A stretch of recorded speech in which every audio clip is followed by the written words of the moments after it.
Tell us about the tattoos. Shut the fuck up, you little prick. But then I've got the Phoenix. Hey, prick.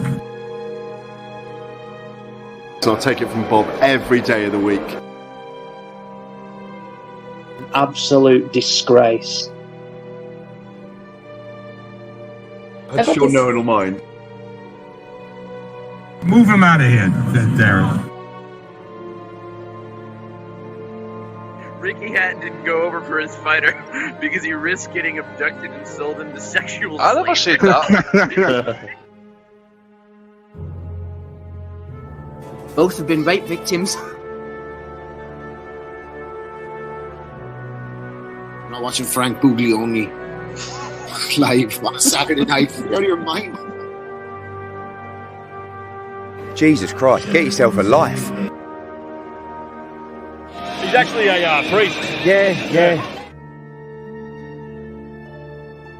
It's because his brother John Fury eye gouged him. What have I told you all this time? He's going to end up sucked out, fucked out, looking for a handout. Boxing, nutters, messenger group. I'm gonna be the king. J-Pump. You know what I'm saying?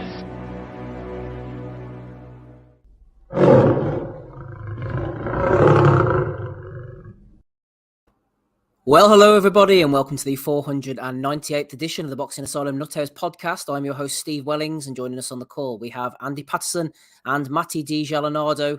We're going live on YouTube from 8 o'clock GMT every Sunday evening.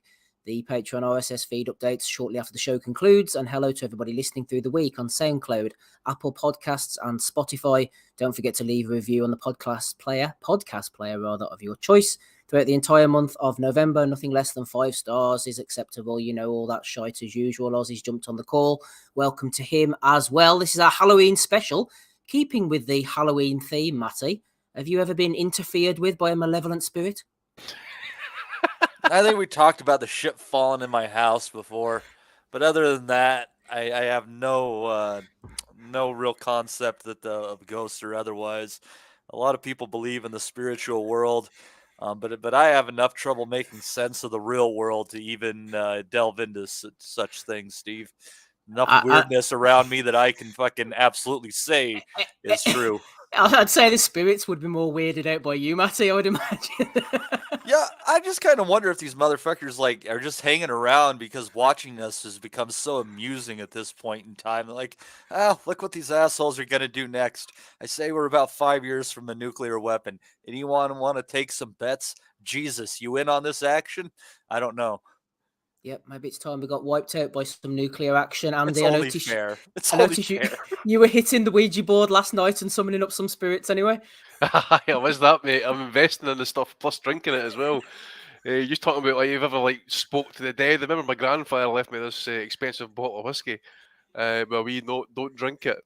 Keep it ploughed away. And during lockdown, I smashed up the cupboard a bit. The supplies were a bit low. And I was looking for a half this night, and I pulled the bottle out, and I'm looking at it, and all I could hear was this sound in the back of my head: "Don't open it, you wee bastard."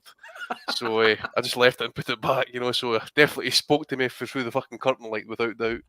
I was just thinking, I hadn't even considered what Andy having to do the teaching for his children drunk as shit was like during the lockdowns. That had to be kind of amusing. It was funny. It was definitely good times to be had. And I wouldn't want to go back to it though, because we were 2 steps away from full-blown alcoholics, Exactly. And Ozzy, welcome to you. I don't want to leave you out, but I know you're a Chorley man. I was in Chorley once, and there's a few ghouls and banshees hanging around the city centre of a Saturday night anyway. Yeah, I wouldn't say it's the... there's always something of interest is probably the best way to describe it on a night out in Chorley. Yeah, I can't put it any better. I know there's a few listeners that have sampled the nightlife in the town, and everybody's welcome. Everybody's welcome. No finer statement to start us off for episode 498. Thank you, Ozzy. Do you like the nightlife, Oz? Do you like the boogie? I'm partial to a beer or two on a night out, so I Yes, guess sir, he if can that boogie. means I enjoy it, then absolutely. I'll be out in Chorley next Saturday night if any listeners are about. More than happy to take beers off you as well. So yeah, let's meet up. When I think of the Just meet nightlife, up. He's going to start boogieing- spinning joy shortly here. See, when I think of the nightlife and boogieing, I think of like jamming out to some P-Funk after you do some lines off the toilet in the men's room, and then you come out and you're just doing the lawnmower around the dance floor. Nobody quite understands it, but you're having a great time, and that's all that really matters. Ricky Graville turning up, Ozzy, if you're not careful.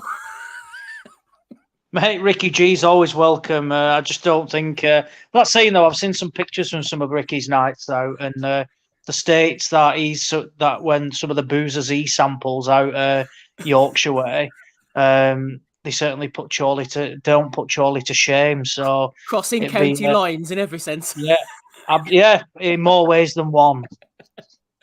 Oh, we're here all night. Right, Andy, let's get on to the serious business, shall we? Over in the Hulu Centre, Madison Square Garden. I just remembered, friend of the pod, Joe Kennedy, was there. And I forgot to invite him. If you're listening, Joe, I'll send you the StreamYard link very shortly and you can jump on if you wish.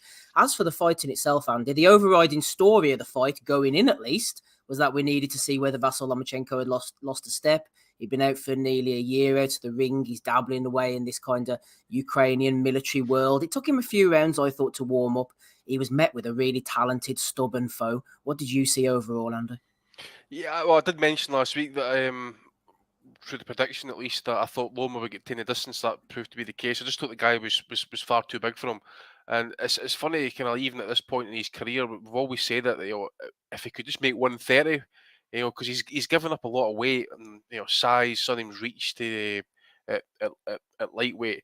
And I think he could come a cropper actually against Henny, which we'll get to. But as you say, he was slow starting. Obviously, he's been in the ring now for over a year. Know that it's an excuse, but it could take him a wee bit of time to find his rhythm a little bit, I suppose. The reach of Ortiz, I thought, was giving him issues, certainly at early half of the fight. Ortiz was aggressive, especially early doors, maybe kind of faded in the stretch a little bit.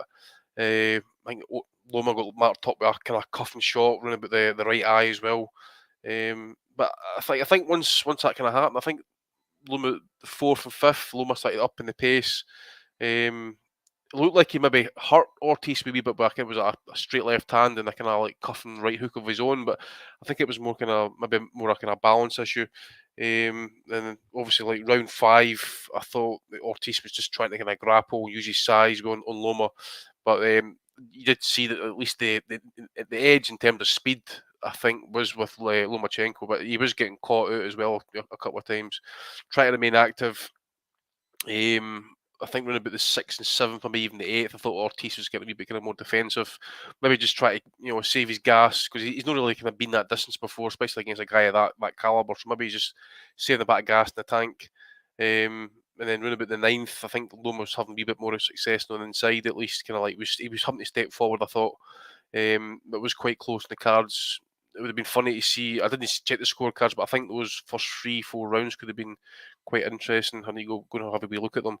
But I think down the stretch, at least, I think Loma kind of upped it a little bit. But Ortiz still had his moments in that as well. He still managed to get his own shots off. And as I say, good work down the stretch by Loma as well, letting the hands go. So, yeah, definitely. I'm not going to say he's regressed. I think we'll see better, and maybe in his next fight against Haney, to see if there is a bit of slippage here. But as I say, I think part of it is also giving up weight and size, some of these lightweights. So I think it could come a cropper at some point.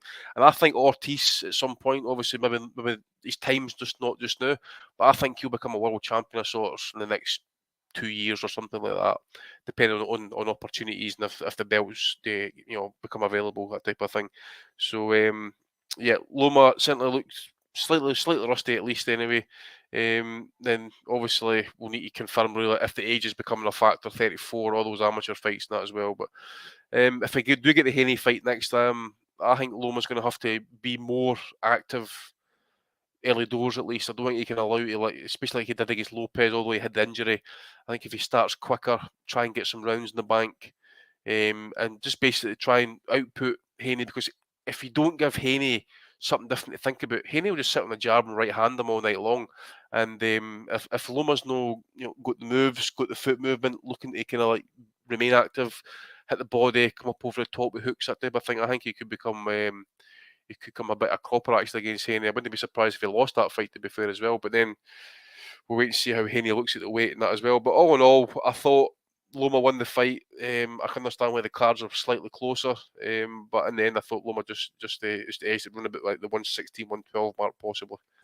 Yeah, I think 116, 112 was about right. A lot of people shitting on Loma on Twitter, as they tend to do. Not you, though, Matty.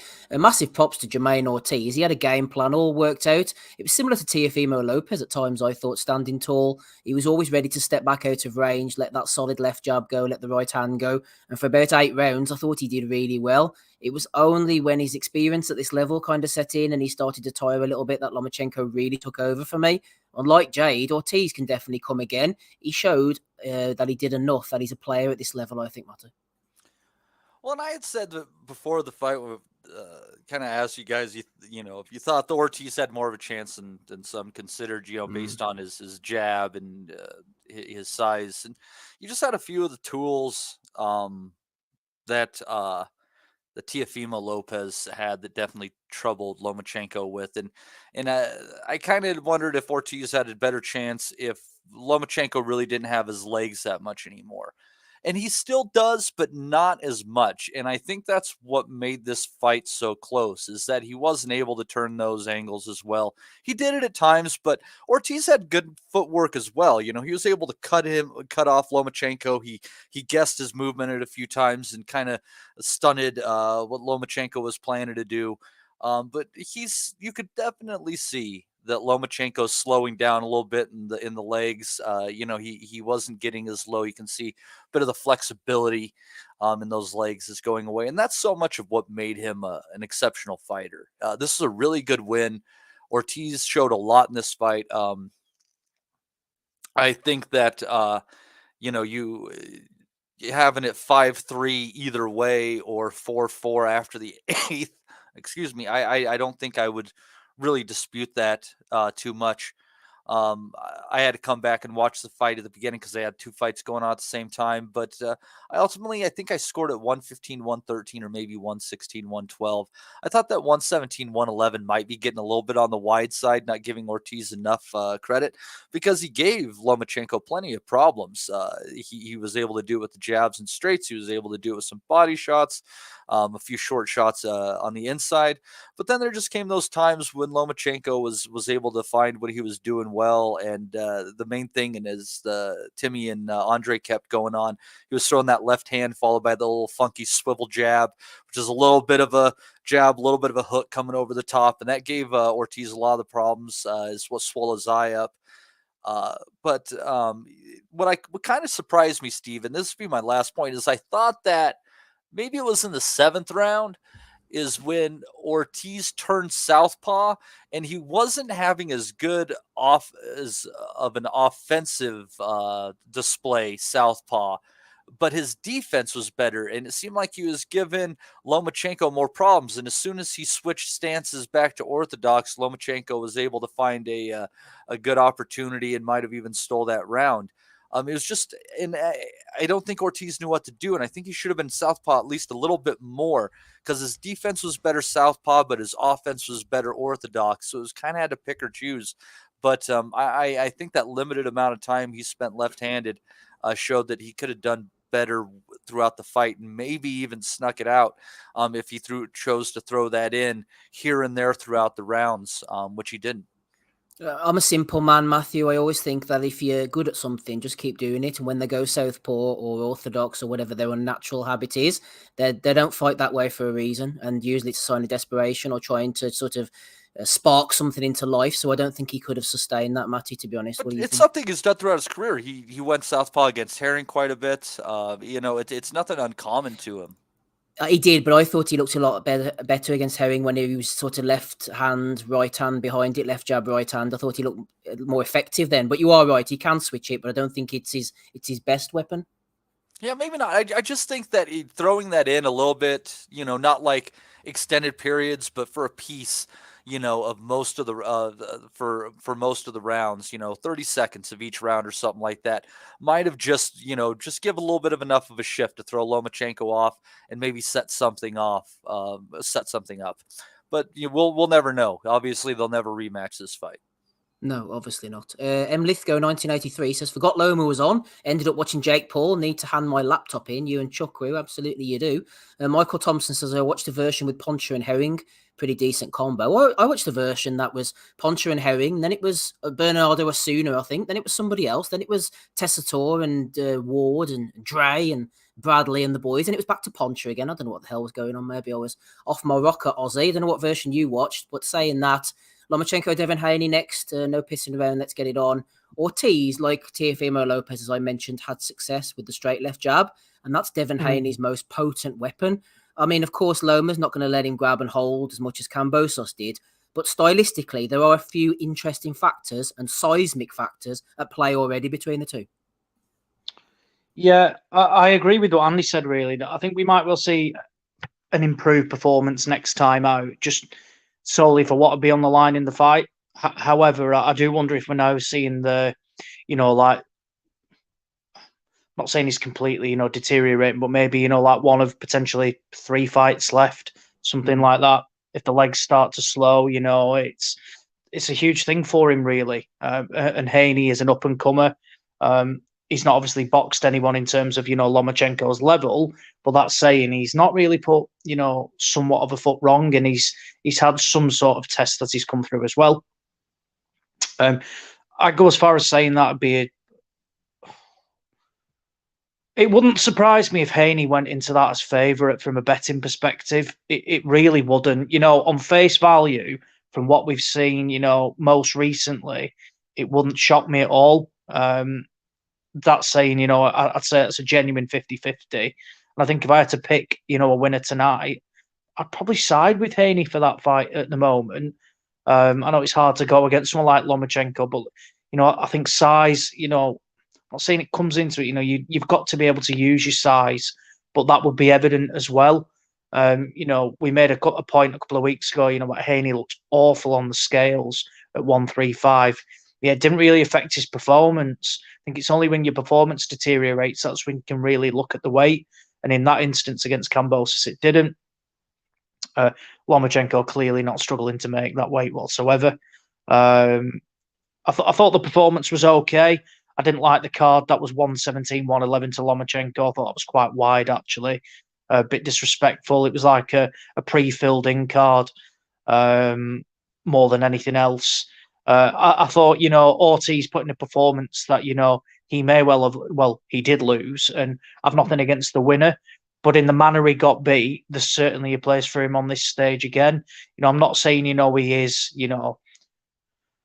when some people say, "Oh, I had a competitive few rounds. I'm world level." I'm not saying he's out and out world level, but I think he poses problems for a lot. The decent guys up there. You don't win rounds like you do off someone as good as Lomachenko, and then say you're not. I'm not saying he's elite, but he's certainly around. That it wouldn't surprise me if he wins a world title. It's probably the best word to describe it.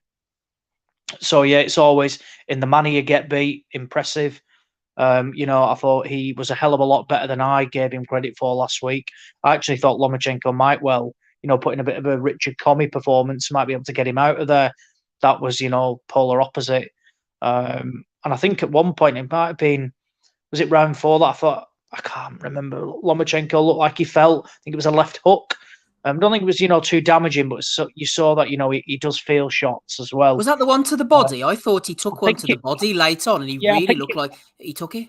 I'm he sure went for a walk, didn't he? He went for a walk after he got hit with his body shot. Yeah, there was a body shot, and I'm sure there was one earlier in the fight as well, which I feel he felt as well. So, I mean, there's nothing wrong with that. Ultimately, you do get hit, you are going to feel shots potentially.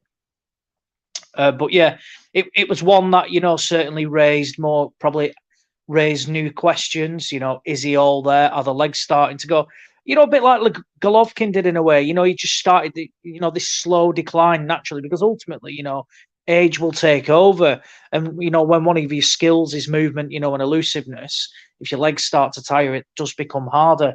That's saying he's still an incredibly talented fighter, and what a fighter he is. And the Haney fight is definitely, a coin flip. I'd side with Haney, but at the same time, a fight of that magnitude, does it just get that fire going again? Maybe this Ortiz fight didn't do that as much. And that's saying as well, I mean, I don't know if he's been back to the Ukraine, but he has still got all that shit going on back at home as well. So I don't know, I don't know if he's been back whatsoever or he just stays in the US, not making excuses, but, Usyk, that was factored into his sort of, his pre-fight stuff, Lomachenko, Ukrainian as well. But all in all, I'd say, a steady performance can certainly improve. But, Aram said, pre-fight, the plan is to make Lomachenko Haney next. There is absolutely nothing stopping this from happening, March 2023, unless one of them gets a bizarre injury. Both have boxed, both have won, no cuts, nothing like that, anything serious. Get the fight made early next year. I said Aussie, let's get it made. Aussie comment there about people saying that they're world level and that always takes me back to Paul Hyland back in the European title days. He went out to fight in Italy against, I think it was Marsili or Garcia, one of them boys. And he got cut. He got dropped 3 times and stopped in the 6th round. And then later on that night, someone put on his Facebook, "Hard luck, Paul. Showed you belong at that level." I'm thinking probably shows the polar opposite, to be honest. But there you go. That's world level boxing for you, Matty. Onto the undercard. Duke Rajan was there. Delante Johnson, is it you call that other fella? Who else we got here? Robeisy Ramirez. Troy Isley, Richard Torres Jr. What did you like, Matty? There was so much going on that undercard. I didn't see a whole lot of the former Olympians on there. I saw a bit of Torres, saw a bit of Reagan. Reagan's a disaster waiting half, and Steve. That like Ronald Reagan. Yeah. Well, to be fair, he made it many, many years after getting shot. So Reagan just might surprise us. Torres has pop, but he squares up so much. His offense can get so sloppy. And also, the ref was terrible. I think that was Mercanti Jr. in that fight, if I recall. Steve could be wrong, but he was fucking terrible taking that point that early. I'm no fan of clinching, but Jesus Christ, that was ridiculous. Robeisy Ramirez, he just needs to step on the gas a little bit more. There's so much talent there, kind of a bit of a mercy stoppage there. Could have let it go, could have stopped it. I think it was fair to everyone involved, especially the fans, that they stopped it.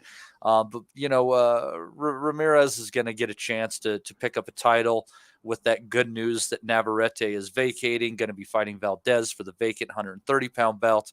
So it'll be interesting to see Ramirez against Dogbe. I think Dogbe is going to really struggle with the taller, rangier, a very, very slick fighter. I think that could he's not going to be able to do his back foot stuff against Ramirez. Ramirez is going to eat him up on that.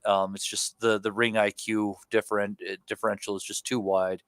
But it was all in all, I know they're trying to push those Olympians, but disappointing undercard. Nico Ali Walsh was in a pretty fun fight. He is developing. There's obviously some stuff messing about there. It was interesting to see that Tim Bradley got together with him a little bit during a break after the fight to talk with him about how he's getting in touch with the right hands and stuff like that. And Steve, this might sound weird, just throwing it out there, but I kind of would like to see Bradley venture into the training game. I think he'd be really good at it. And I'd not like go wholesale, but I'd like to see him. Ollie Walsh hops trainers. I'd like to see what he could do with Timmy as his trainer. I think that's an interesting pairing, and I think that Bradley definitely has the acumen where he could be an exceptional trainer if he ever had the desire to do it. Well, if he goes with Bradley or anybody, he's got to stick with somebody now, Matty. Like you said, hasn't he had 3 or 4 trainers in like 6 or 7 fights? That shit's not going to work long term. He's got to stick with somebody, I think, now. He's had more trainers than Drake's had #1 songs. It's ridiculous. Lovely pop culture reference there from Matthew.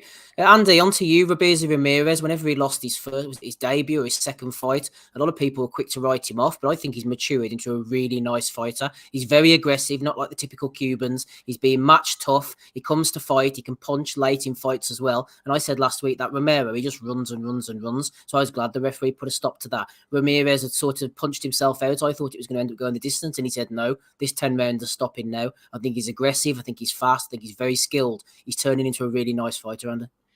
just need to see all of that actually against an elite level talent. I'm just trying to think, obviously, off the top of my head, 126, who's in that ESPN. He's going to be fighting Dogbe for the vacant title. For the vacant WBO, that Navarrete, yeah, that's right. Yeah. You see, I would have liked that fight if you were talking Dogbe off. Remember when he beat Cesar Juarez back in the day? That's a number of years ago. But to be fair, I think that could be a decent enough fight. Ramirez, as you say, mate, he has he's got the panache, he's got the flash, he's got the skills, he's got the speed. If I was saying to Matty, I'll say it again, that he's just something about him bugs my happiness, mate. It really does. There's just something about him. I can't take them for some reason. I don't know if it's about arrogance there or whatever it is.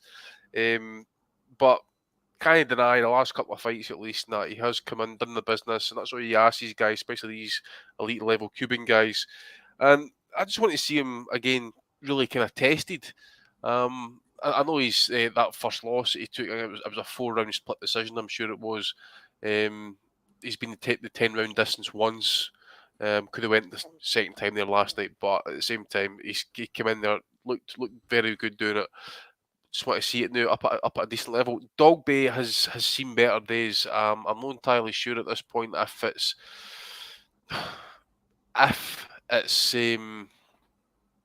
Dogbe. Man, I just put the rankings. Dogbe's ranked number 1. Who did you say Navarrete was fighting? Sorry.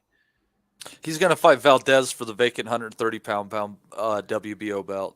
So would that then make those two fight for the 126 belt? Yes, exactly. Right. Okay. Right. That makes sense. And well, it's Dogbe's last chance, really. Then, which means that Yoet Gonzalez, Isaac Dogbe was a 10-round final eliminator. We mentioned that, was it not? Yeah. We mentioned a couple of weeks ago as we were complaining about as well. These another 10-rounder. That's right. Yeah. These ESPN cards put 10-rounders, putting eliminators or 10-round fights. That's just no. But anyway. I will wait and see, but I think it's a decent enough fight. Ramirez, as I mentioned, though, but I just want to see him against a top level fighter. I don't think Dogbe is that, so I'd imagine the Cuban will pick up his belt. And you know me, Steve, with the Cuban fighters, chin check. Just need to see that as well, because most of the Cubans that I've seen over the years, that have usually either got a bit of swollen in them or the jaw's not too strong. So we'll wait and see about that one as well. Didn't he get dropped in that early loss, if I recall? Yeah, he did. He got dropped at least once. Yeah. Ozzy, I'm not sure what you're seeing of this, but on a wider point with the Cubans, we mentioned the chin check in there. Ramirez is aggressive. He's part of like a new breed of aggressive Cubans. Him, Elvis Gomez, David Morrell, all coming out throwing hard shots from the southpaw stance. Plus, they're all getting title shots after only a few fights as well. I mean, we could say Dogbe might get chewed up by Ramirez. At the end of the day, Ramirez only had, 12, 13 fights now? The fact he's fighting someone of Dogbe's caliber is a plus to me. Absolutely, and got a bit of deja vu. I'm sure we had this conversation a little while ago, talking about the new Cuban style, from where it's certainly more risk first, boxing second. None of this negative style, from where it's ultimately they're just boring to watch. I think so it seems a bit dismissive. I actually think Dogbe is there for the taking. To be honest, I mean, look at his last 3 fights. He's won a split in 2 majorities, and I'm pretty sure in one of them he got a favourable decision. I forget which one. Well, the Joet Gonzalez fight, I think, was very close, Ozzy. It could have gone either way. I think it was. I think that was it, actually. Yeah, and I'm pretty sure I saw a lot of people having Gonzalez actually winning that fight. I like that Ramirez. I think he's decent. Has got ability. There's no fucking around with him, basically. Not just trying to build him. We'll have 20 fights. Ultimately he's 28. I like the pace he's moving. He's got power. Clearly has skills. Ultimately he lost his pro debut, and then since then he's pretty much banged everybody out. Beat up Eric Donovan at the start of the year. Boxed well yesterday. Got that stoppage as well. All in all, a talented fighter. They clearly like him. I think if you're going to get, potentially a vacant world title shot against someone like Isaac Dogbe, then, there's far harder fights you could get, isn't there? So for me, I would favour Ramirez going into that. I'd go as far as saying I think he could get him out of there. We've seen Dogbe beaten up twice by Navarrete, stopped in one of them. you know, and bullied in the. I'm trying to think. Was it the decision first time and stoppage second time, or vice versa? No, that's right. He battered in the first one, but it went to the decision. I'm pretty sure, and he got. Yeah, I was going to say, the first fight he got absolutely battered again. So I think someone like Ramirez, you know, was basically, you know, like Navarrete did. You know, he won't just beat him up; he'll get him out of there.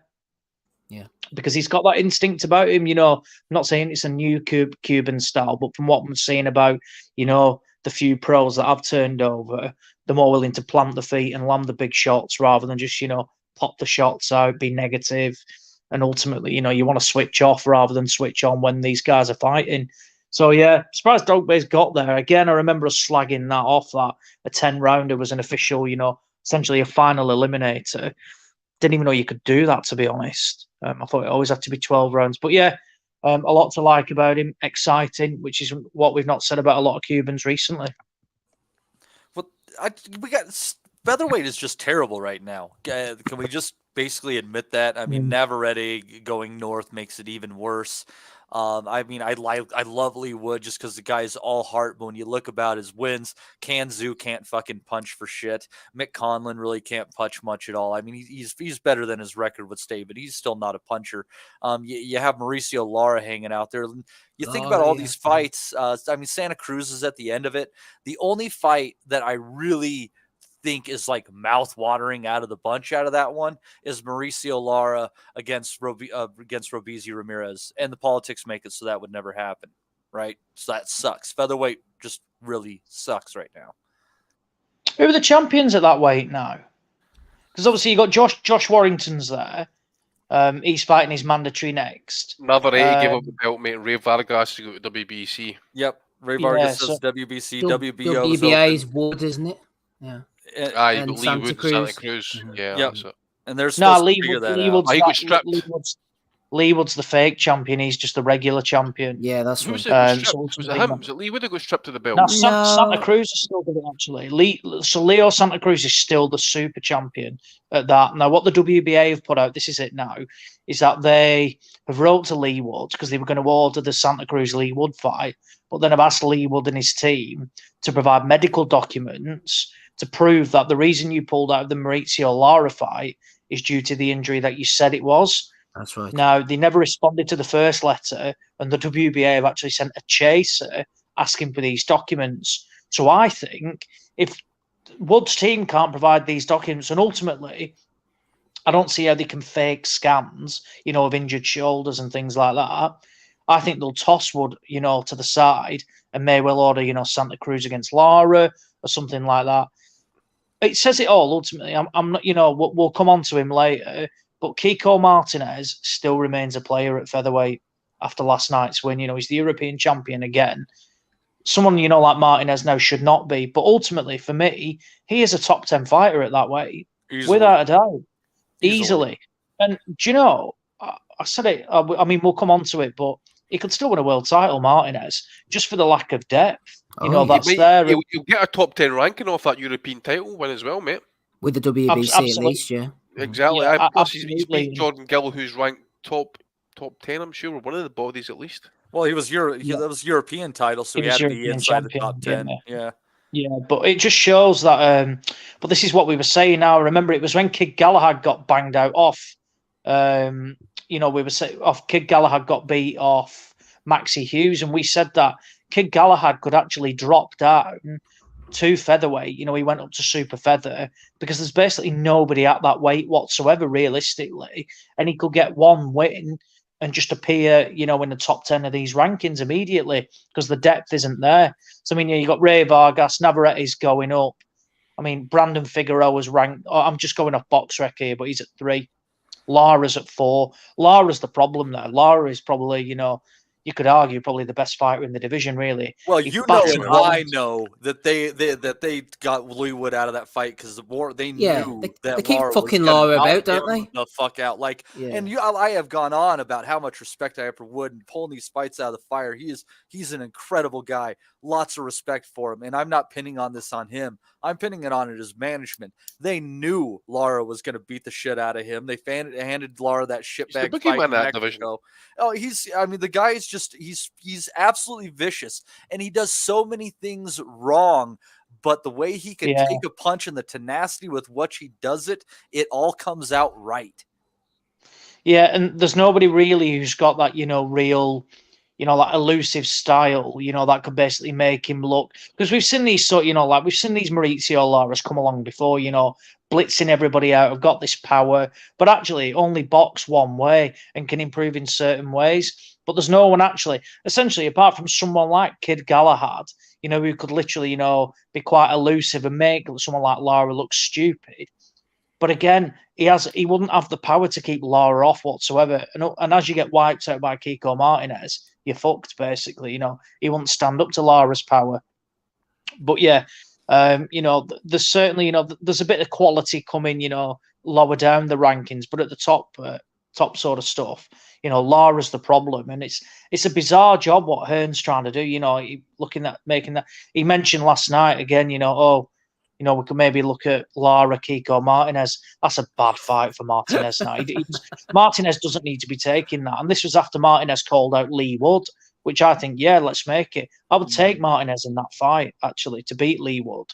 I know Wood's had, impressive, a couple of impressive wins, but, fucking Michael Conlon hurt him. And Conlon, can't knock the skin off a rice pudding. And ultimately, fucking Jazza Dickens beat Lee Wood up. And Reese Mold hurt him. So, he is vulnerable. He's just got, elite power as well. But yeah, Lara's the problem guy. Basically, it's one of the poorer divisions. So it's going to be interesting if Santa Cruz makes a return there. What's he going to do? If the WBA are ordering, looking to get this title active, they must have some word off Team Santa Cruz that he's actually going to contest these fights. Otherwise, again, they're ordering something that's just not going to happen. But if they do get a grip on it, then we'll ultimately see something. But it can't be far off that. I think if Wood can't produce these medical documents, it wouldn't surprise me if the WBA order Santa Cruz against Mauricio Lara, which fucking hell, that would be a good fight. That I wonder where they'd stage that. Really, I don't think they'd go to somewhere go close to Mexico, buddy. Yeah, like Arizona or somewhere, wouldn't it be? Yeah. Las Vegas, maybe Los Angeles, maybe Phoenix. They've been holding a lot of fights in Glendale. That's where Jake Paul was. That's where Chocolatito Estrada is going to be. I mean, you're talking 2 hours from the border, maybe there. Steve, I just noticed with WBA, guess who's ranked 4th at 126? Anselmo Moreno.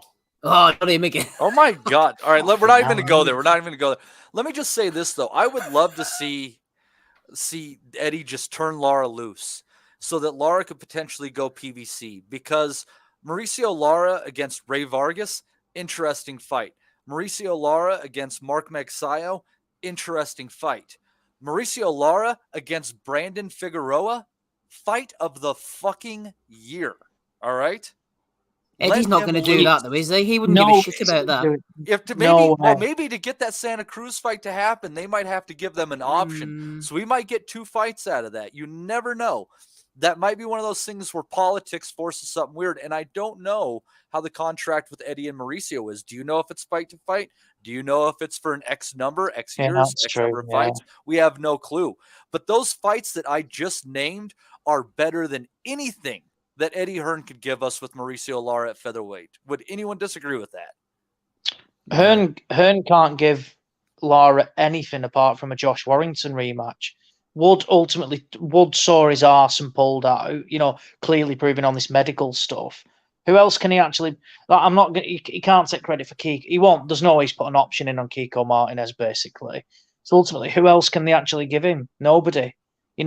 You're right in terms of that. There is nothing he can make that, he's got somebody waiting in the wings to make that fight, apart from Josh Warrington. And, I personally can't see them take it. I think they'll look to, if I'm Warrington's team, I get this mandatory out the way, and then I'm banging on Hearn's door to make a unification. Ultimately, Warrington left Frank Warren to go and unify.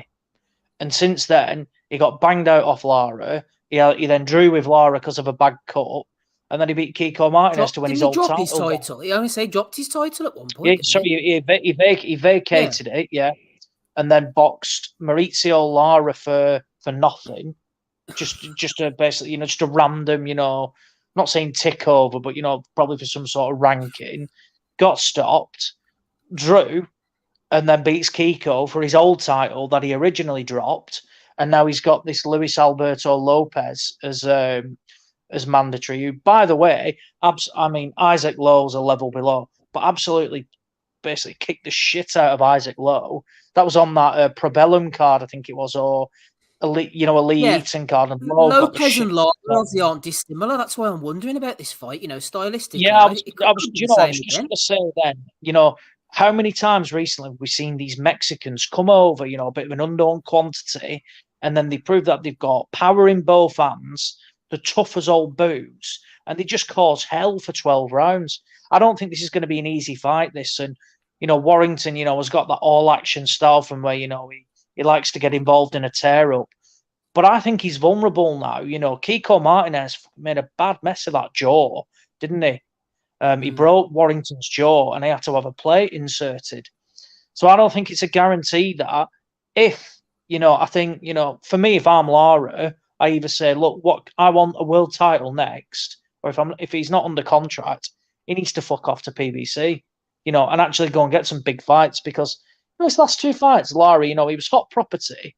He then beat someone called Emilio Sanchez. Who is that guy? Who is Emilio Sanchez?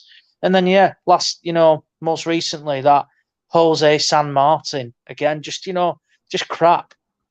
Just a nothing fighter, really, as such. So, yeah, he's kind of just ticking along, he boxes, bangs these people out. And I think unless he's made mandatory, it's going to be incredibly difficult to match him. Unless, Hearn chucks a load of dough at somebody. But I think politics, sadly, is just going to get in the way of everything unless he allows Lara to jump over. A bit like he did with Devin Haney, by the way. He always says, he won't step in the way.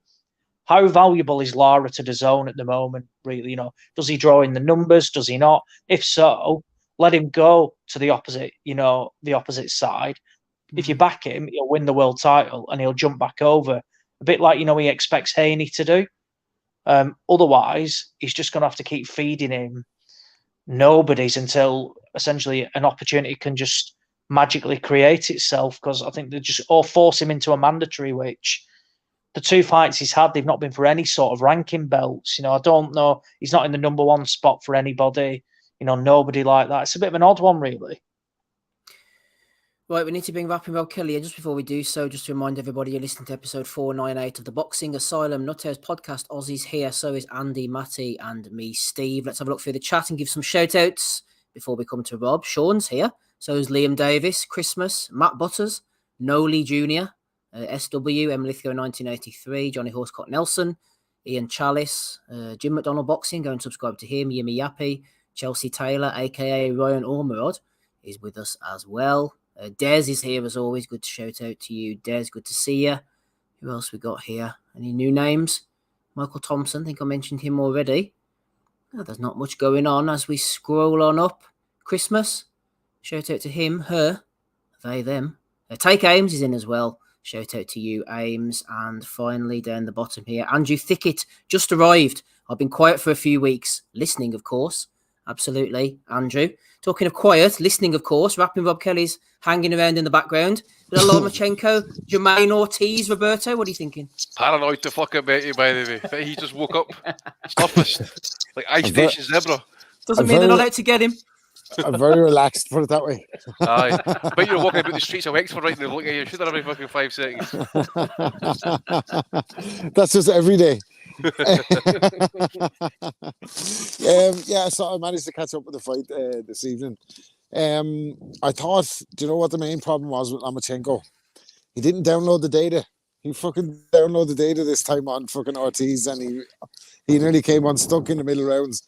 No, I think Ortiz did a fine job. I hadn't seen him fighting before, and he definitely made a bit of a name for himself in that he fucking made it a very competitive loss. And having seen that fight last night, I used to always favor Lomachenko versus Haney, but I think it's a tougher ask. I think the main problem is that Lomachenko is not a lightweight, and he just can't be asked getting down to 130. Looks very muscular. Lomachenko last night looks a very good nick for 135, but I still think he's a little bit small at the weight. And I think Ortiz's size and just freshness, youth, length of his reach, and that he was able to make Lomachenko uncomfortable and catch him in ways you probably haven't seen him getting caught previously.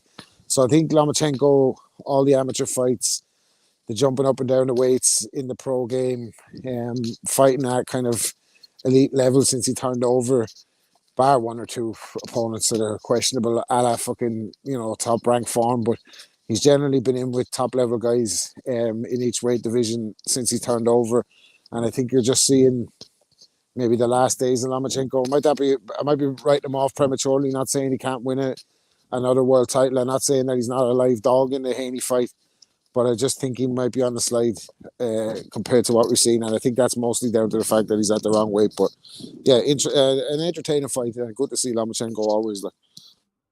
Well said, Rob. A wrong weight, age is catching up on him, and he's had a lot of fights, absolutely. I was going to go on to Zepeda, JoJo, Diaz, but I think, Matty, considering we've slid so delicately into this Jordan Gill, Kiko Martinez situation, Ozzy's given a pretty concise breakdown of the whole picture, the whole narrative. Let's move on to that one, shall we, over in Wembley Arena. Katie Taylor was on the card as well. We'll go to Gill Martinez first of all, Matty. I picked Jordan Gill last week on points, as you will, of course, know, being the points master. But just as Kiko Martinez was making his ring walk, I had a sudden epiphany. It was a revelation of sorts, Matty. I thought, hold on a minute. Gill's crap. Kiko, he's old. He can still bang. What am I doing? What the hell am I thinking? It was too late by that point. I went into the Boxing Nutters messenger group. I tried to make amends. They didn't feel sorry for me. They had no sympathy for me. Ozzy saw this coming a mile off, Matty. So did others. So did Andy.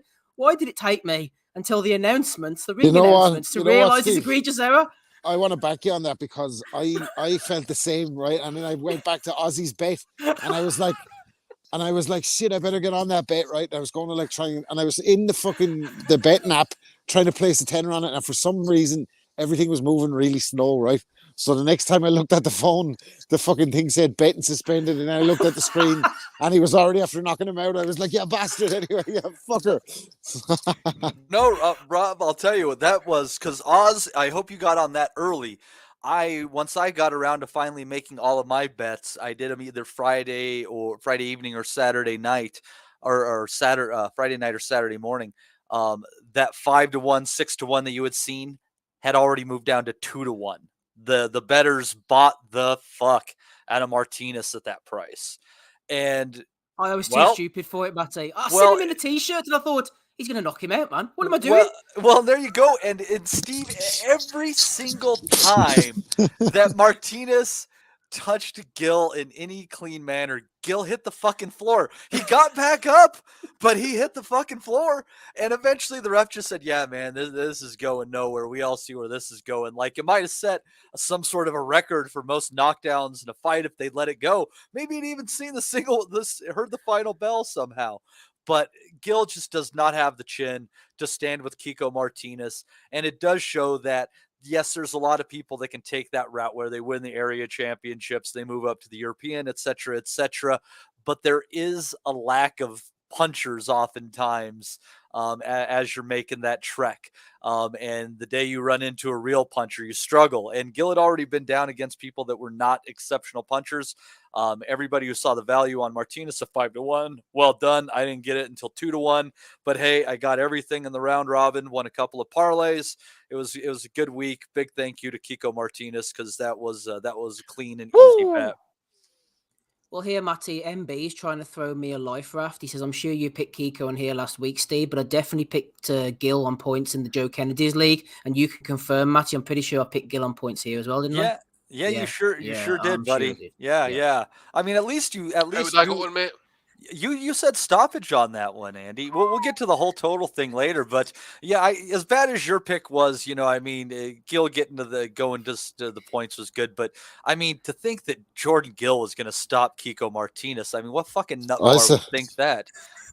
Yeah, and you know what's worse, right? I've told this story before on the pod. I think it was Kiko's first ever European title win. I was in the dressing room with Andy and Manny and that, and I went to this after doing the ring walk, and I went to go back to my seat, and just as I went to walk, like Kiko's doing his ring walk, so the security's like, man, you can't go out there, like you're going out right behind him, like. So I had to go walk around the block to get back into my seat. So just as I got to the seat, the fight was nearly over, man. Kiko was to fucking laying waste to poor Bernard Dunn, man, absolutely. And he walked by me on the way to the ring. He's only a little guy, but he's got a neck like a fucking. Hair as well, mate, wasn't it? Yeah, Kiko with he had a little rat's tail and everything. He was fucking. He walked by me, man, and he has a neck like a fucking toro, as the Spaniards would say. He's fucking. He fuck about the atmosphere. He's calm as a breeze. So I was thinking to myself, that's why I was trying to put that bet on. I was like, what was I? I was like, Steve. I was like, what was I fucking thinking, man?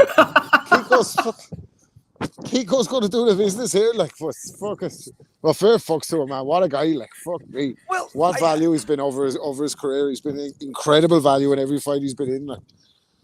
Well, he's had the hairline of Patrick Stewart since he was 24, so I think in our heads, we think that he's older than he is. Kiko's only 34, you know? He was only like 21, I think, when he fought Dunn. And don't forget, was it before? No, it was after the Dunn fight. He was supposed to fight Wayne McCulloch in the King's Hall in 2007, the summer, and he didn't make the weight, did he? And there was a whole big fuss. It got right down to the weigh-in, and he failed to make the weight, and Pat McGee, they were going to make the fight, and they didn't in the end, and Kiko was crying in the dressing room, said he couldn't make super bantamweight anymore, and then all these years later, he's still down at those weights, Matty, banging people out.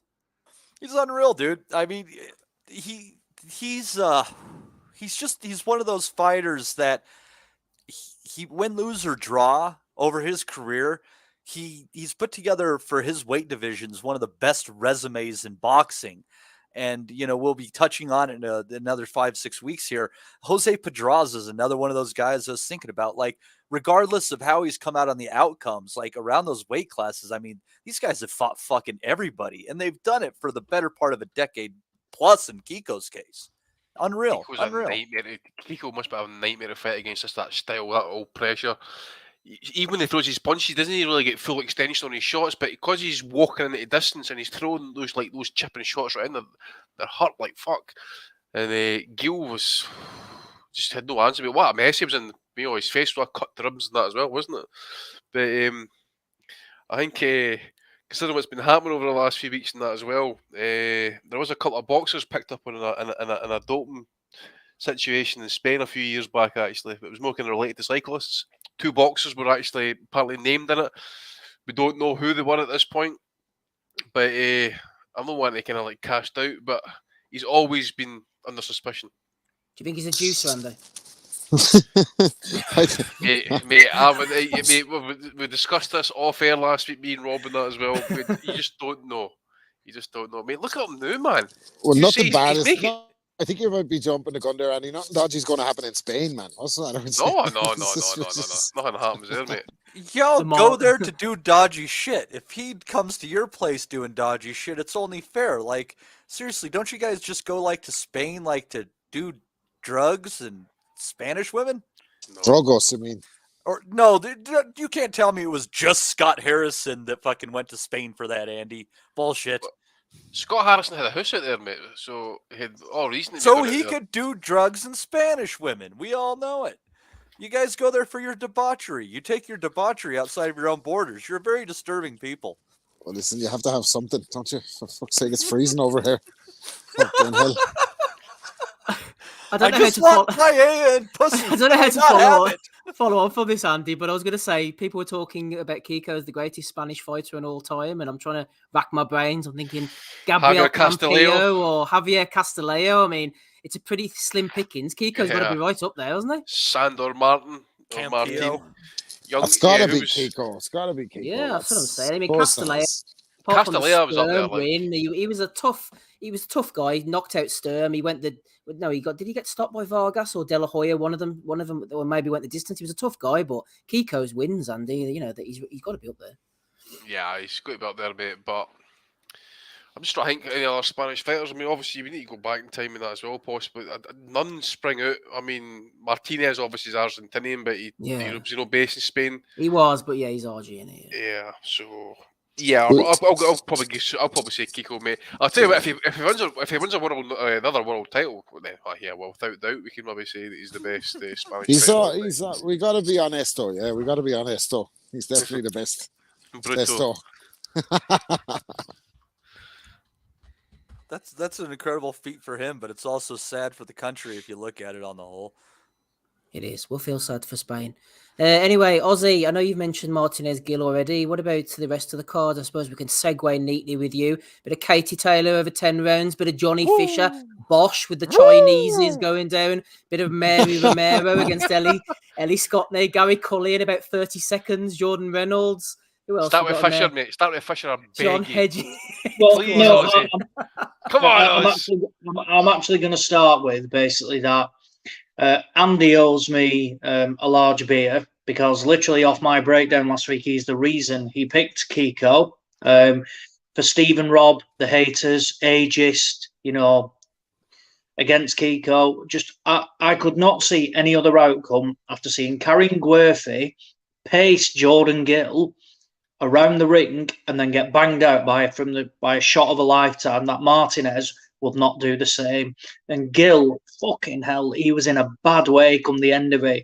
Nose was pointing in all directions because it looked busted up that badly.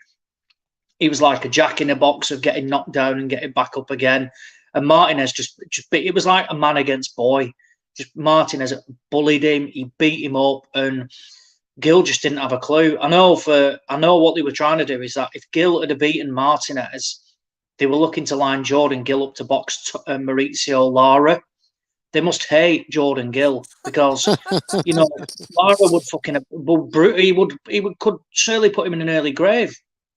But yeah, great win by Martinez. I agree. Arguably, probably the best Spanish fighter that has been. For his record, European titles, world titles.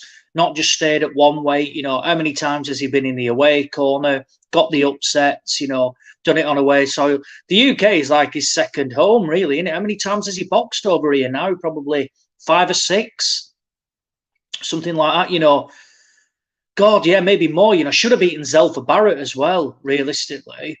He was robbed against Barrett as well, who's now boxing for a world title. So it says it all. It depends where you think the UK is, really. Okay. If you're including these shores where you have Frampton twice, haven't you, as well, in Belfast? I know exactly the borders of the UK. It's Rob hiding in bushes from the men of London, isn't it? Yeah, I know exactly what the UK is. But no, for the rest of the fight, staying in Ireland, with Gary Cully, again, as expected, really. I didn't think he'd do it that early, but always felt like this opponent, just had a padded record. Always wary of, these French opponents, 16-0, but have basically boxed absolute nobodies. That Belmedi just proved exactly what his, padded record was. Shit. Cully. The shot reminded me a bit like, Deontay Wilder did against Robert Helenius, no real extension, slightly on the back foot. Cully needs a good step up now. He got that, impressive KO win, on his first Matchroom show, properly signed to them. Loads to like about him. Going to be very difficult to beat. It's got power. We said last week, massive to make 135. Just don't know how he does it, but looks good when he does as well. So, he's got a bright future, I think. Ellie Scottney, a worthy winner against that, Mary Romero. She's the European champion now. I think she's now a mandatory challenger for some sort of world title as well. I'm not sure who the challenger is. The rest of the undercard, Mickey Ellison, a bit of an upset win, I would say. That Thomas Whittaker Hart, managed by Anthony Bellew. Fell well short, to be honest. I thought Ellison was a more than worthy winner, for the area title. Good competitive fight, though. Top of the bill, Katie Taylor. Just an underwhelming performance, I'd say. It was difficult, but she was always in control. That Argentinian woman, her record was just dire. She's got a bit of Saul Farah about her. She's boxed, somebody called Cynthia Gazella Castillo 3 times in the last 6 fights. Natalie Vanessa Del Valle Aguirre, she's boxed her twice as well. same opponents just to keep cropping up, a number of times. But Taylor underwhelming. After she looked so good against Amanda Serrano, it's just again basically could she be bothered? And I'd say it's just more of a Christmas payday more than anything else. And Taylor for once actually quite outspoken after the fight and said, she wants to box in Ireland at Croke Park next year. She wants that Serrano fight. Me personally, I'd like to see her box the winner of Chantel Cameron against Jessica McCaskill. I think, that would be something different. I always thought McCaskill gave Taylor a really good fight earlier on in her career and didn't get the credit on the cards or off, any of the judges or anything like that. She's only gotten better. She's only gotten exactly. better. Well, honestly, I thought McCaskill caused Taylor a lot of problems and was just, never really, got the credit. She'd only had 6 fights at that point, and McCaskill has got better. And I've always rated Chantel Cameron as well, and I think there'd be loads of interest in that. But I think Taylor boxing in Ireland is very much, like the Fury and Joshua thing. You could put a pig in the ring with her and people would pay to watch it. She's that big of a name and star. So, yeah, I think we will see that next year. And ultimately, it probably will be Serrano. I prefer the winner of Cameron McCaskill personally. And then, yeah, Johnny Fisher, the real star of the show, though, is his dad, who has continued to dominate, news headlines and video footage in the boxing world yet again, because all we ever do is see the bloke eating fucking Chinese food. Boss. Why? Yeah, Bosch. And, that has come from, from Tom Skidder, who was on The Apprentice and sponsors Johnny Fisher, owns Bosch Beds and things like that, and they've adopted that word. But what I want to know is why the fuck do we keep seeing his dad pop up Pop up is a bit of an understatement because you fucking see him. He's massive. But he's smashing Chinese all the time. Oh my God. It's mad. It's absolutely mad. Maybe he's just doing his part to stop Asian hate. Have you considered that? I want to see them do the US spin-off with Adrian Bronerstein and Andy Ruiz. Yeah. It's mad, honestly, as well, though. Like, we're seeing memes of him, all sorts. He's fucking huge. He's absolutely massive. Honestly, it seems quite an amusing bloke. But yeah, what's it called? But yeah, he's absolutely massive. As for the boxing, which is what ultimately why he's on camera because his son can box. Johnny Fisher did what he needed to do. Cheeseburgers. Oh, it's funny that video as well. Again, though, but that's what I mean. Look at the size of the bloody Uber Eats delivery he's getting. 3 massive bags of McDonald's, and he's just going around handing burgers out, stuff like that. It's just mad. But yeah, as for the fight itself, Fisher did what he needed to do. He thought he looked a bit messy at times, in just looking to get him out of there, just a bit forced. That Museal, just rolled over really. But if there's one positive, it's David Adelaide took, I think it was 3 or 4 rounds in beating up this Dominic Museal. I think it took him to retire against. Is that how it was? Yeah. Fisher got him out there in a round. Look, we're not going to, if we're, highlighting who did what against, ultimately a journeyman, it doesn't really matter. This guy's not got a record, from where it's an impressive stoppage to get him out of there. I'd like Fisher to box for potentially,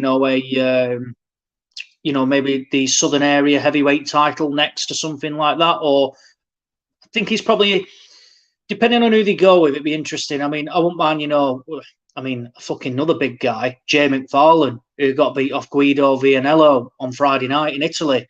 He was fucking weighing in at just short of 20 stone. So, maybe a fight like, against him or something like that. I mean, a familiar name popping up at BoxRec 20, Danny Williams. I know we won't see him, obviously. But, yeah, maybe there's no rush with him. He's clearly raw.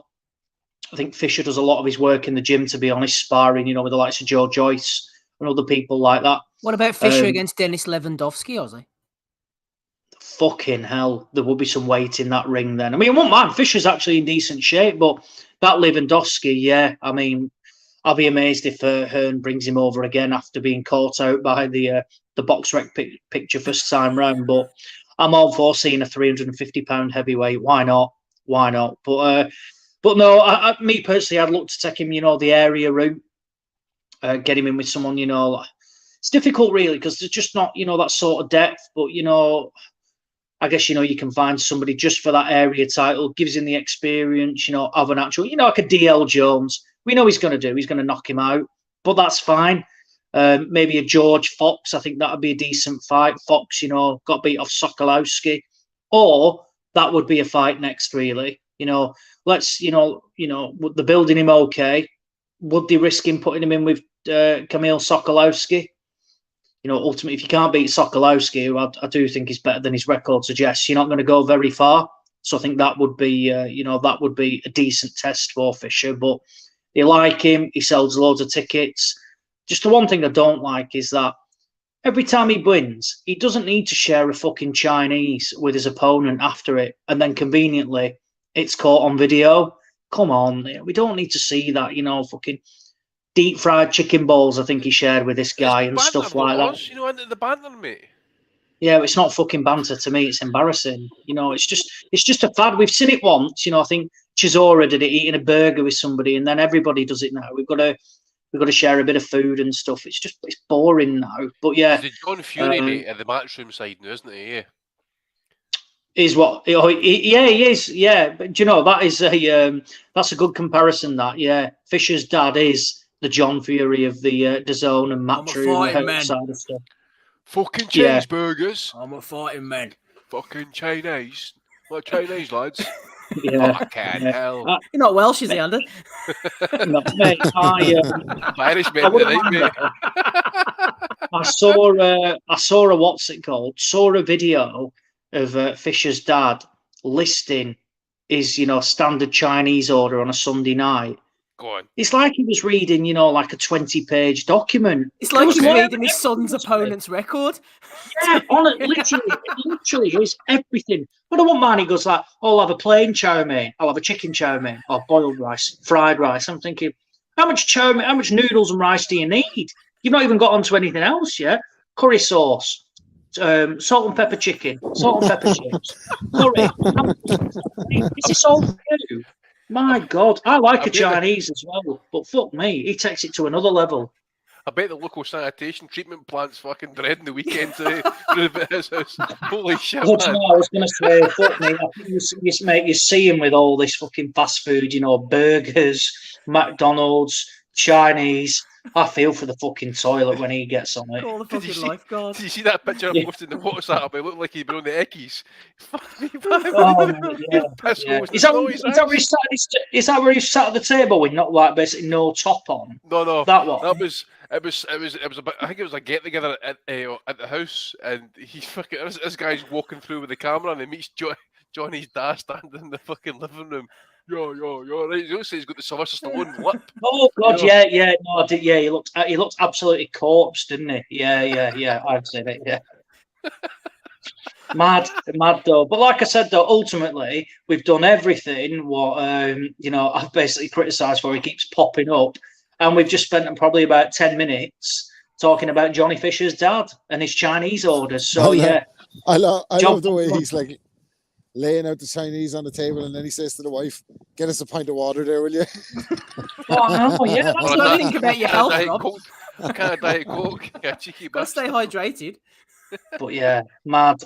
Right. Yeah, Big John Fisher, that's what he is, isn't he? There's literally, like, I've just YouTubed him now, Big John Fisher, and there is a boxing social video of him eating a double cheeseburger, and then another one eating a prawn cracker challenge. Fuck's sake. Fucking, that's what I'm talking about. But like the Japanese videos, Matty, but he's eating like all these cunts eating the cheeseburgers over, like, who can eat the most cheeseburgers. Don't worry, in 10 minutes. Matty. I've got a stateside fat watch coming up later for you, so don't worry. You're not going to be left out. Don't worry. Thank God. And I got to tell you, it's like, this is why you got to be careful. And for everything Adrian Broner does wrong, see, so guys like Johnny Fisher's dad, they're that big because all they eat is food. See, and Broner mixes up between food and pussy. I knew he was gonna... So you gotta have that diversity. It's like a good portfolio, Diversity.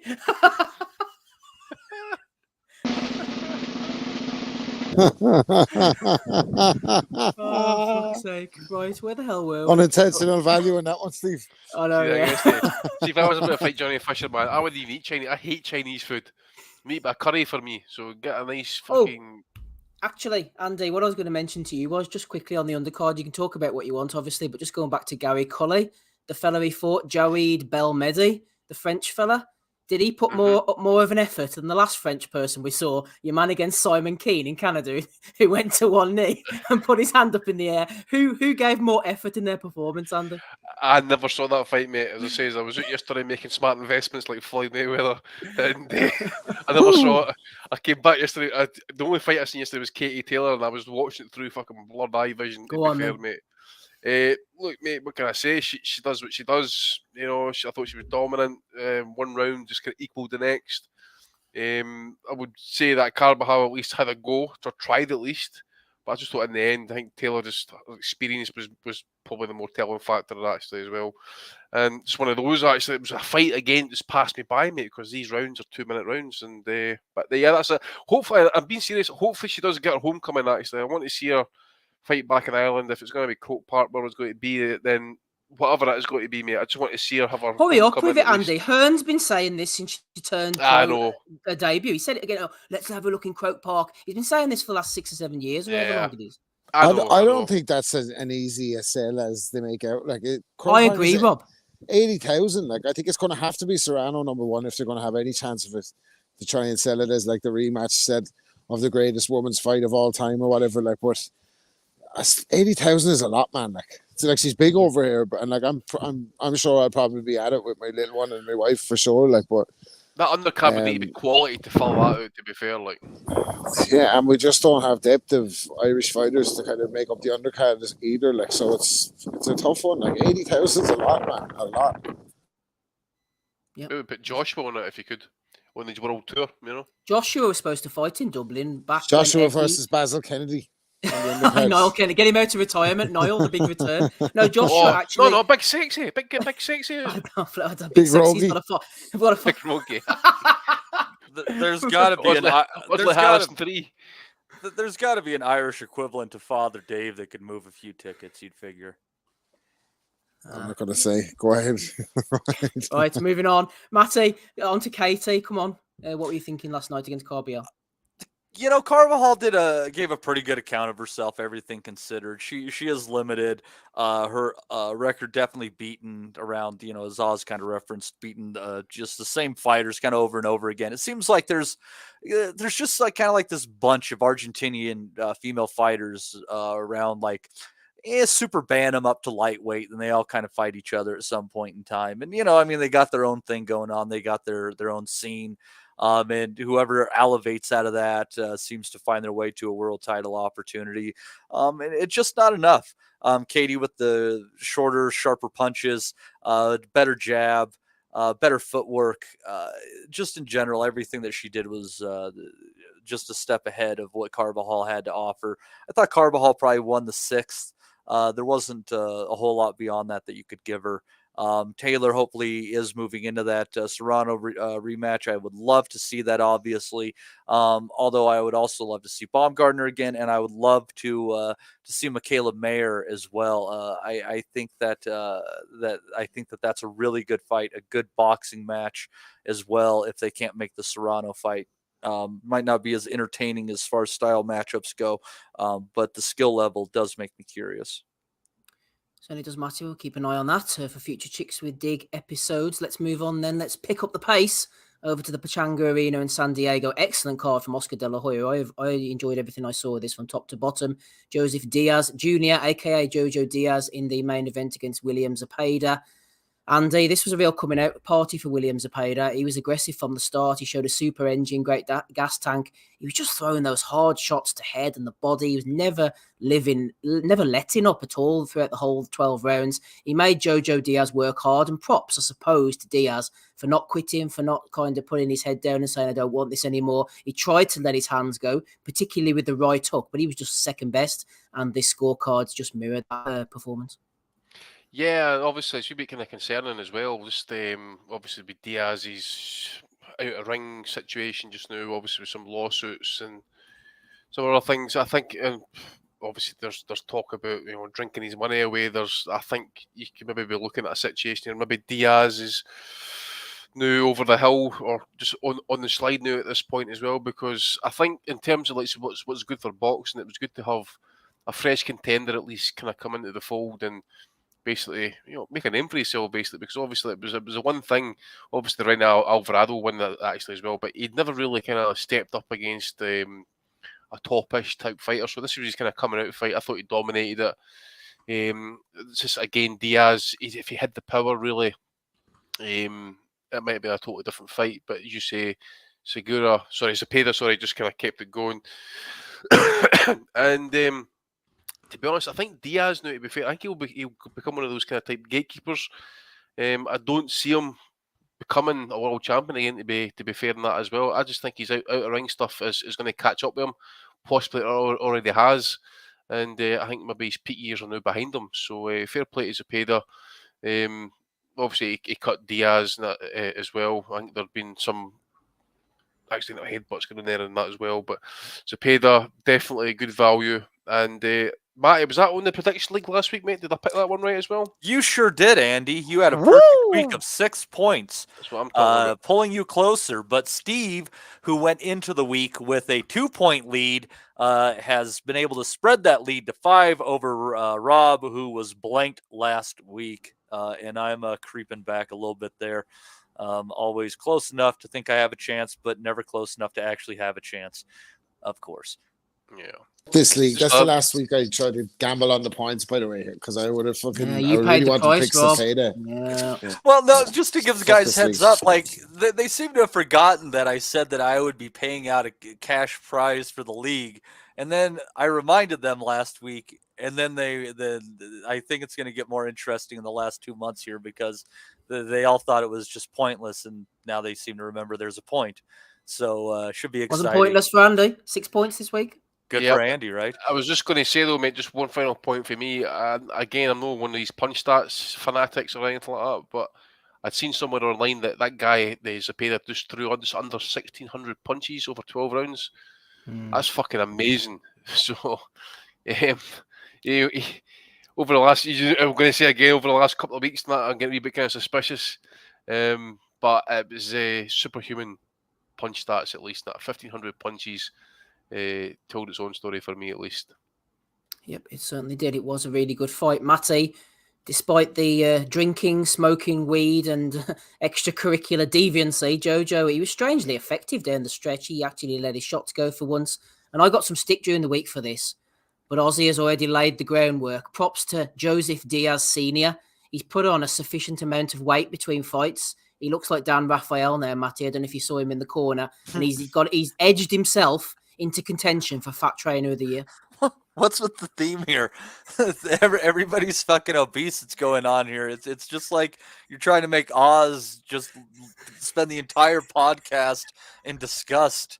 I don't think the guy deserves that. And I'll tell you what, though, JoJo's a tough guy, Steve. One of the most durable fighters in boxing for sure. What Zepeda unleashed on him was incredible.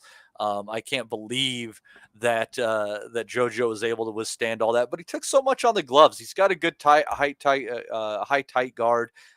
He just wasn't able to land enough in return. It's one of those things that maybe his punches were ultimately better, but he was landing 1 to 4, 1 to 5 of Zepeda's maybe.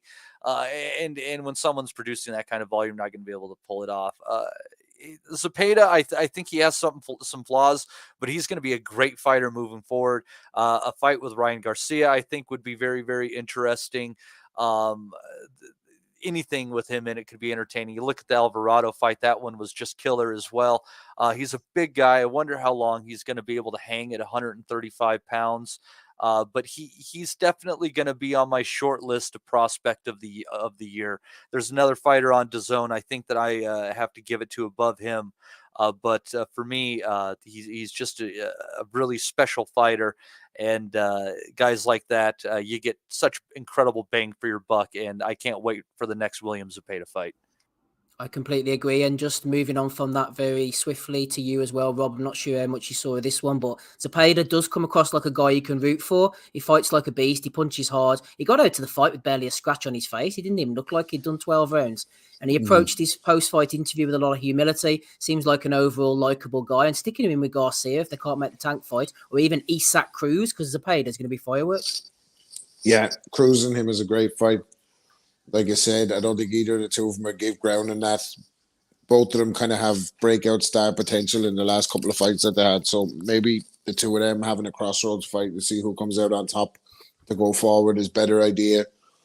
Although Garcia could happen, because from what I'm reading online, all this talk of the tank fight is just fucking smoke and mirrors, and that there's no chance of that fight happening. That's already being held up by the network. So don't hold your breath on that one. You could see Zepeda versus Garcia before anything else. We might well do. On the undercard, Matthew, I mentioned before, I enjoyed quite a few of the fights. Alexis Rosa against a really game Jesus. Ricky Perez was a good fight as well. But also, I am busting for a piss. I'm going to try and get through this as quick as I can. Another stinking corrupt decision on the undercard. I'm going to go in on this one very quickly. Max Ornelas completely outboxed the fight favourite Hector Valdez Jr. on the undercard. I'm not sure if Ornelas is related to the former contender Enrique Ornelas, but I mean, that's beside the by. First of all, referee Jack Reese. We saw him recently in the corner. It was the El Campo fight, wasn't it, against Sebastian Fundora. Again, he was inserting himself in the narrative, going to Ornelas' corner constantly after rounds, complaining about Ornelas, who was the B-side, saying he was dipping low at the waist. The only dipping I saw was Ornelas going into range, hammering combinations off Valdez's head. He was completely flat-footed. Two of the three judges, Matty, you saw it as well as I did, scored it 97-93 to Valdez. He was plodding. He was struggling to cut off the ring all night. He was thoroughly outboxed. Todd Grisham said afterwards, I'd better sit this one out or I'm going to get fired. That was his comments at the end. He didn't want to say anything. The whole commentary team were toiling to work out how the judges had come to this conclusion. The home fighter was completely protected. The officials were on the Swizz, man. There's only corruption or incompetence can explain this verdict. It's one of the shittiest ones I've seen in recent years. This. I'll tell you, it was so bad, Steve, that I wanting to catch some of the ESPN stuff. After 8 rounds, I flipped it over. I said there's no way Ornelas is going to lose this his opponent, whatever the fuck his name is. I don't want to remember his name because he's not the good fighter in the bunch, right? Ornelas I will remember, though, because I thought that maybe Ornelas lost 2 rounds, maybe, through 8, maybe? Yeah. But so I just so right on. So let's go into a decision. It was interesting because it was an even fight with the books when it was coming up. So it was, a real pick'em fight, and Ornelas just proved his class. And then I was just scrolling on somewhere, and I'm like, what? Ornelas lost? How the fuck did that happen? Even if he lost the last 2 rounds, I would have had it for him 6-4, not even a draw. And it's decisions like this that are just ridiculous. I think sometimes they keep the stylists out, the guys without pop, the cuties, and they try to keep them at arm's length from the titleists because they can make them look bad, even if they don't win in those fights. They want to make sure they don't even get up to that status. So Ornelas, for as far as it goes with me, that guy's still undefeated and should be moving on up in his career. And hopefully he gets another opportunity. You got to give credit to guys like that. They're awkward. You don't look good. They can put their punches together and make you look sloppy. Think how McKinson was doing until he ran into Virgil Ortiz. And part of the reason I so rate Virgil Ortiz is because he can take out the McKinsons of the world, which not all of those up and coming contenders can. That's true, but Ornelas, he wasn't just a stylist as in a runner. He was stopping and bouncing shots off the guy's head and then running out the way, making him miss, making him look stupid. He wasn't just running; he completely outboxed him. Well, and apparently he had blisters on his feet too that were giving him fits. So he did that with bad feet the whole while. He was landing 3-shot combinations, nothing really super hard. I don't think that I saw his opponent really hurt at any point in time. But there's no good reason he should have lost that fight. I mean, he was outlanding his opponent by double digits in most of the rounds, as far as I was seeing it. And it's like you said, it's pure incompetence or pure corruption. Take your pick. But as long as it exists, is so heavily in boxing is always going to come with an asterisk. Absolutely. Right, let's move on then to the action next week. We'll have David Morrell coming up shortly, also a bit of Bivol and Ramirez, and plenty of Bellew of the weeks. Before we do so, Here's a comment from Marcus Bellinger, friend of the pod. I'll read it out, Matty, and then leave this in your capable hands for a minute or two. So Marcus Bellinger says, "Hey, Steve, hope you and everyone on the pod are well. An early congratulations from me for reaching 500 episodes. And I noticed Marius Wack was in action the other week, and it reminded me of the big Vlad fan, Dr. Asif, a.k.a. Arkwright, who used to come on the show. And I don't know what happened to Asif, but shout out to you if you're still listening. A couple of stories I thought would interest you," says Marcus. "Bernard Dunn has left Irish amateur boxing to take up a high-performance director position with the Boxing Federation of India. And a favourite of mine and yours, Steve, Colonel Bob Sheridan's got a book coming out early next year. Definitely going to get that one. And here, finally, my brief thoughts on the cracking Japanese show on Tuesday. Masayoshi Nakatani, Shuichiro Yoshino is an excellent crossroads lightweight clash, and Junto Nakatani, I think, will dominate Rodriguez, and a stoppage would be a nice statement. Iwata Gonzalez is an intriguing bout. Iwata's the best young talent out of the Tekken gym and got 12 rounds in his last contest, 12 good rounds, but Gonzalez is a tricky customer. I think Gonzalez will win the early rounds, but I think Iwata will come on strong in the second half and take a close decision win. Finally, on the big one, I've been a massive Kenshiro fan for a long time, and he definitely lost his way for a short time, but he seems to have sorted himself out, and Kyoguchi is too easy to hit, and I think Kenshiro will win on points in a very fun fight. Keep up the good work. Cheers, Marcus.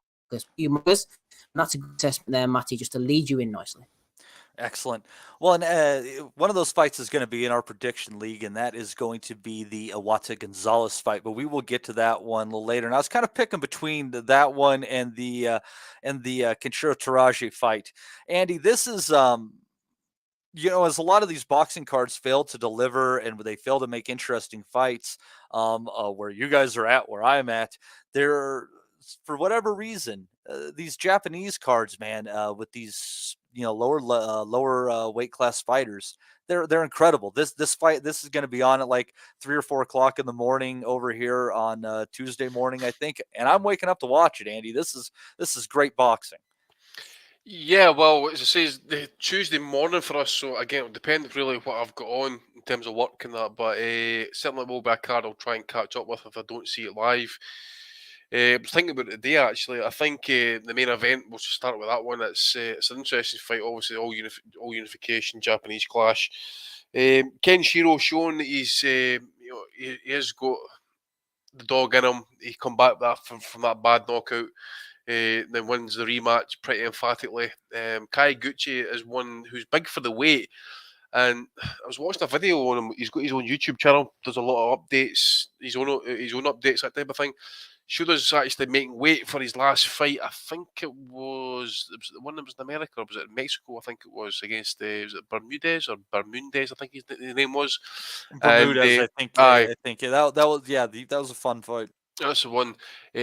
Left a lot of himself on the scales, a lot of hot baths, doing the old-fashioned spitting and ice cubes in the mouth, but unable to swallow, that type of thing, and just just really kind of lean a lot of it on the scale. So I just wonder, maybe can he just leave a wee bit too much on the scales at one point? Who knows? But it's an interesting clash. One that I'm taking Kyoguchi to win, possibly by late stoppage, just to put my 2 pence worth into that one. The undercard as well, it's pretty decent, I must admit. That Jonathan Gonzalez is a very, very good fighter. Don't give up your pick on this one yet, Andy. Right, don't give it up yet. More a counter puncher, to be fair.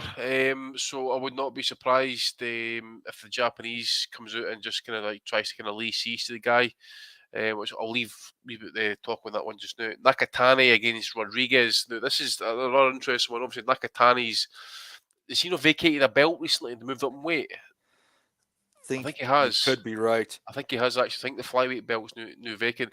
Rodriguez has been over the course of the last few years now. He's fought Gonzalez. He's fought Pedro Guevara, all the kind of long-standing flyweights back in the day. He's fought them.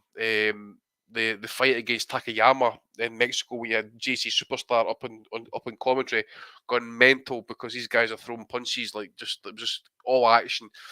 I think Nakatani wins by knockout in that one. Rodriguez has definitely seen better days, but he's also very, very cagey, very, very experienced in that as well. So maybe a late stoppage in that one. And to be fair, mate, I don't know much about the other one. I don't know if this is actually chief support. Yoshi Ino against Masayoshi Nakatani, I think it is. Not too well known on these two, at least. I think they've been kind of more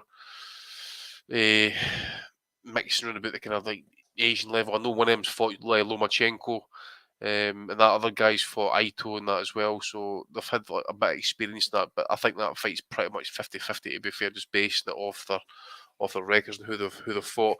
But yeah, one I'm looking forward to. Hopefully, if I'm not too busy this week with the tips of work, I might get to watch it live. But yeah, it's a decent enough card to be fair. And it's one that I don't know what they've got lined up for New Year, because they usually put a New Year's card on and that as well. But it's good to see the Japanese scene picking up these type of cards, because they used to be quite famous for it. And I think they've been kind of slightly missing a little bit over the last year or so and that as well, to be fair. They stayed really isolated during COVID. It was a bitch to get people in and out of the country. There's that as well. And then also, Inui's hasn't been active as such in that as well. You know what I'm saying? It's like he's fighting Paul Butler here in 6 weeks. It's like his prime's time kind of like passed him by, to be fair, and that as well. But this is good stuff, actually, to be fair. So if you're at a loose end on Tuesday morning for the UK people, very early morning for the Americans and the people close to the Atlantic at least, this should be good content, to be fair. So looking forward to this one. Yeah, it's a heck of a good card. I think Jonathan Gonzalez might be the only person on the male side of the ledger, the only boxer on the male side of the ledger from Puerto Rico that holds a title at this time, if I recall. That's possible, mate. Decent, as I say, decent fighter. Very, very, as I say, very, very counter puncher. Sorry, does a lot on the back foot, and again, it might be classed as negative to some people or some judges and that, so it could maybe work against him in that as well. Split decision win against that Elwin Soto, one that I felt that he won not so much convincingly, but I thought he won it comfortably. Yeah, basically, yeah. And the guy in his last fight, that is it Mark Barriaga or Barriga, he fought down at minimum weight, and I think he'd actually been at the ring for a best part of 2 or 3 years prior. Maybe a couple of fights before that, actually, even he'd been at the ring for a fair bit as well. So maybe the opposition hasn't really been it.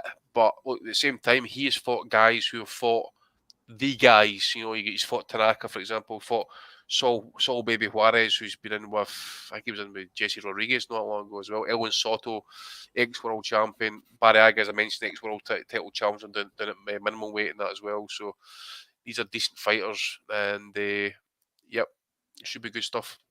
Well, and Gonzalez can be hurt, can be stopped. It happened a couple of times.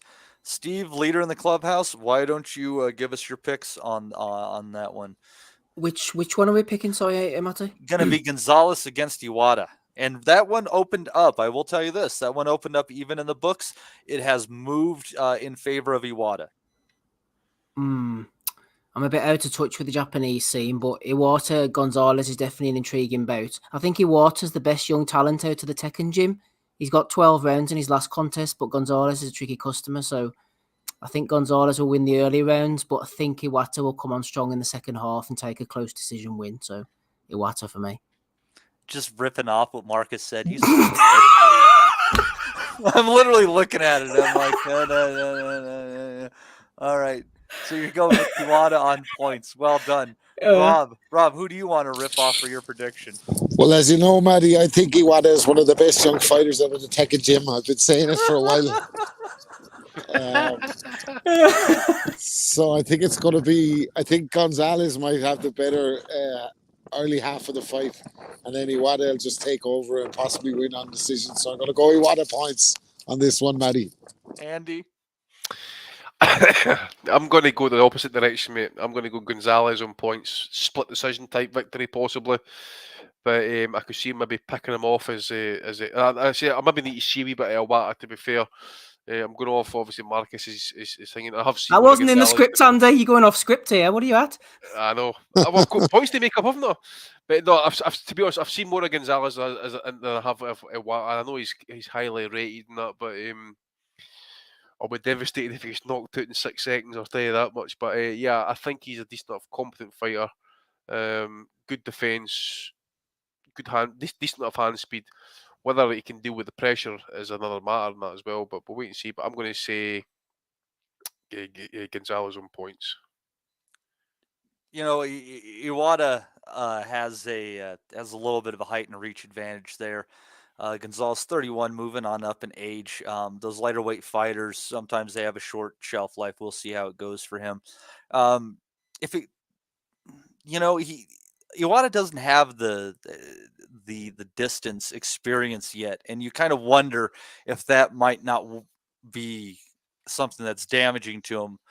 But I kind of feel like this guy is going to come in, and he's going to come in there winging this. He's a real puncher. I think I'm going to go with. I'm thinking Iwata is going to stop. Is going to stop him. And but if it does go to the cards, I think Gonzalez is going to take it on the cards. So, brave pick. There you go. I think Junto Nakatani will dominate Rodriguez as well, and the stoppage would be a nice statement there on that one, Matty, if that's on the list. Yeah, he's definitely getting past his best, Rodriguez now. Like, yeah, it's not on the list, Steve, but thank you for that brilliant insight. Okay. And that's all for the Japanese card. So if you want to take them with the rest, I wonder if Marcus has sent anything for the Morrell card and the Bivol card as well. I don't think he has. I see me come to the Morrell card. We need to have a serious discussion about the guy that David Morrell's fighting, whether that name is legit or not. Adios, your boss. Was it your boss Anuli? Anuli? There's something fucking at it there. He is. Let me tell you, I was watching his fight during the week against Lennox Allen. He takes a few rounds. He eases into fights. He likes to touch the body. And he isn't averse as well to pushing a palm of glove into the opponent's face. So keep an eye out for that. Allen was able to hit your boss Anuli from the southpaw stance, Andy. So I have to imagine that if Lennox Allen can hit him, then David Morrell's going to be able to hit him hard and often as well. So I think this could end badly for your boss Anuli, but it's going to be a good fight. Any insight? Maybe not, considering your boss Anuli isn't on your radar. Just looking at his record with him, man, he's got some fucking frequent flyer miles.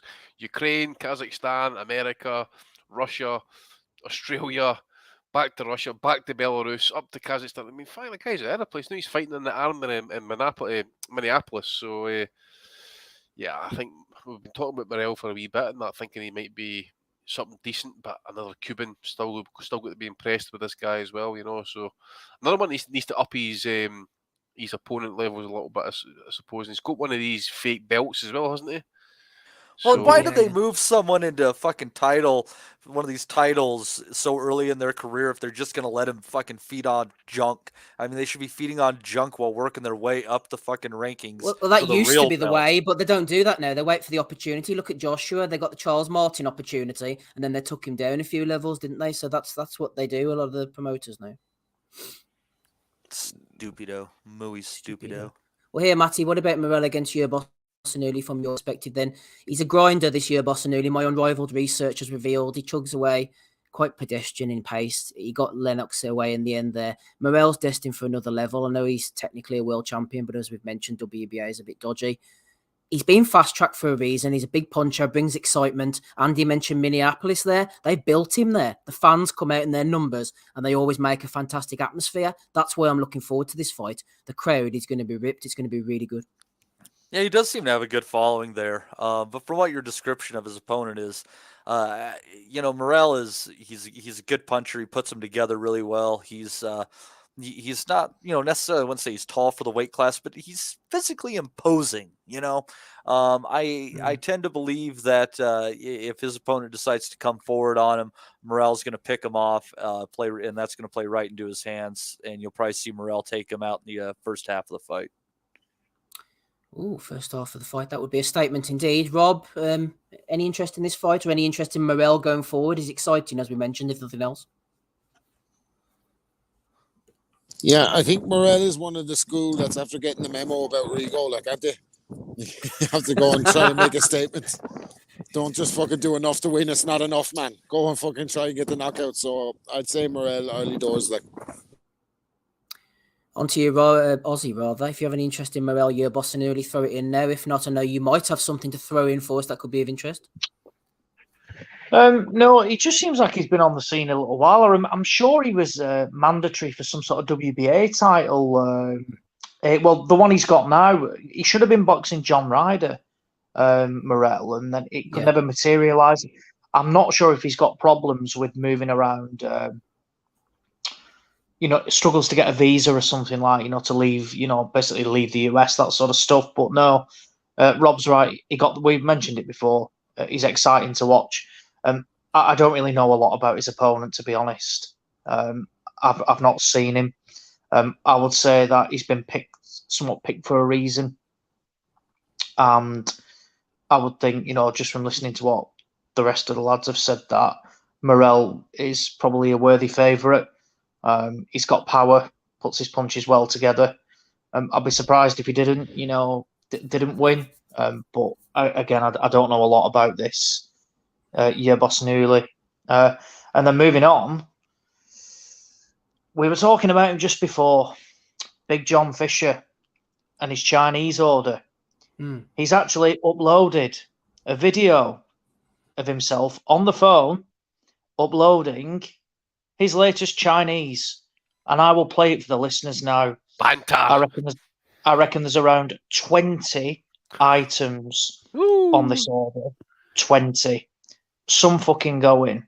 So yeah, I'll play it now, and everyone can listen in. And yeah, this is what Big John Fisher and friends are gobbling tonight in the Essex Towers.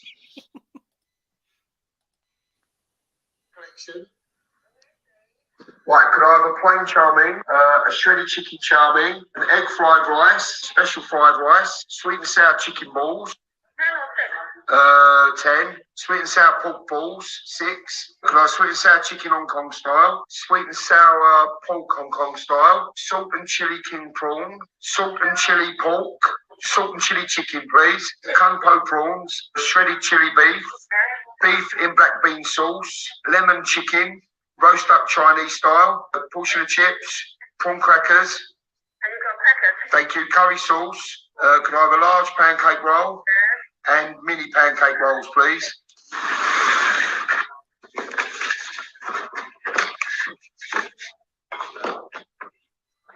Jesus Christ. You just noted that's getting kept in the fridge for tomorrow morning. Yeah? Listen to the price. Hello there. What? Thank you very much. How long? Yeah, no, that's fine. We'll come.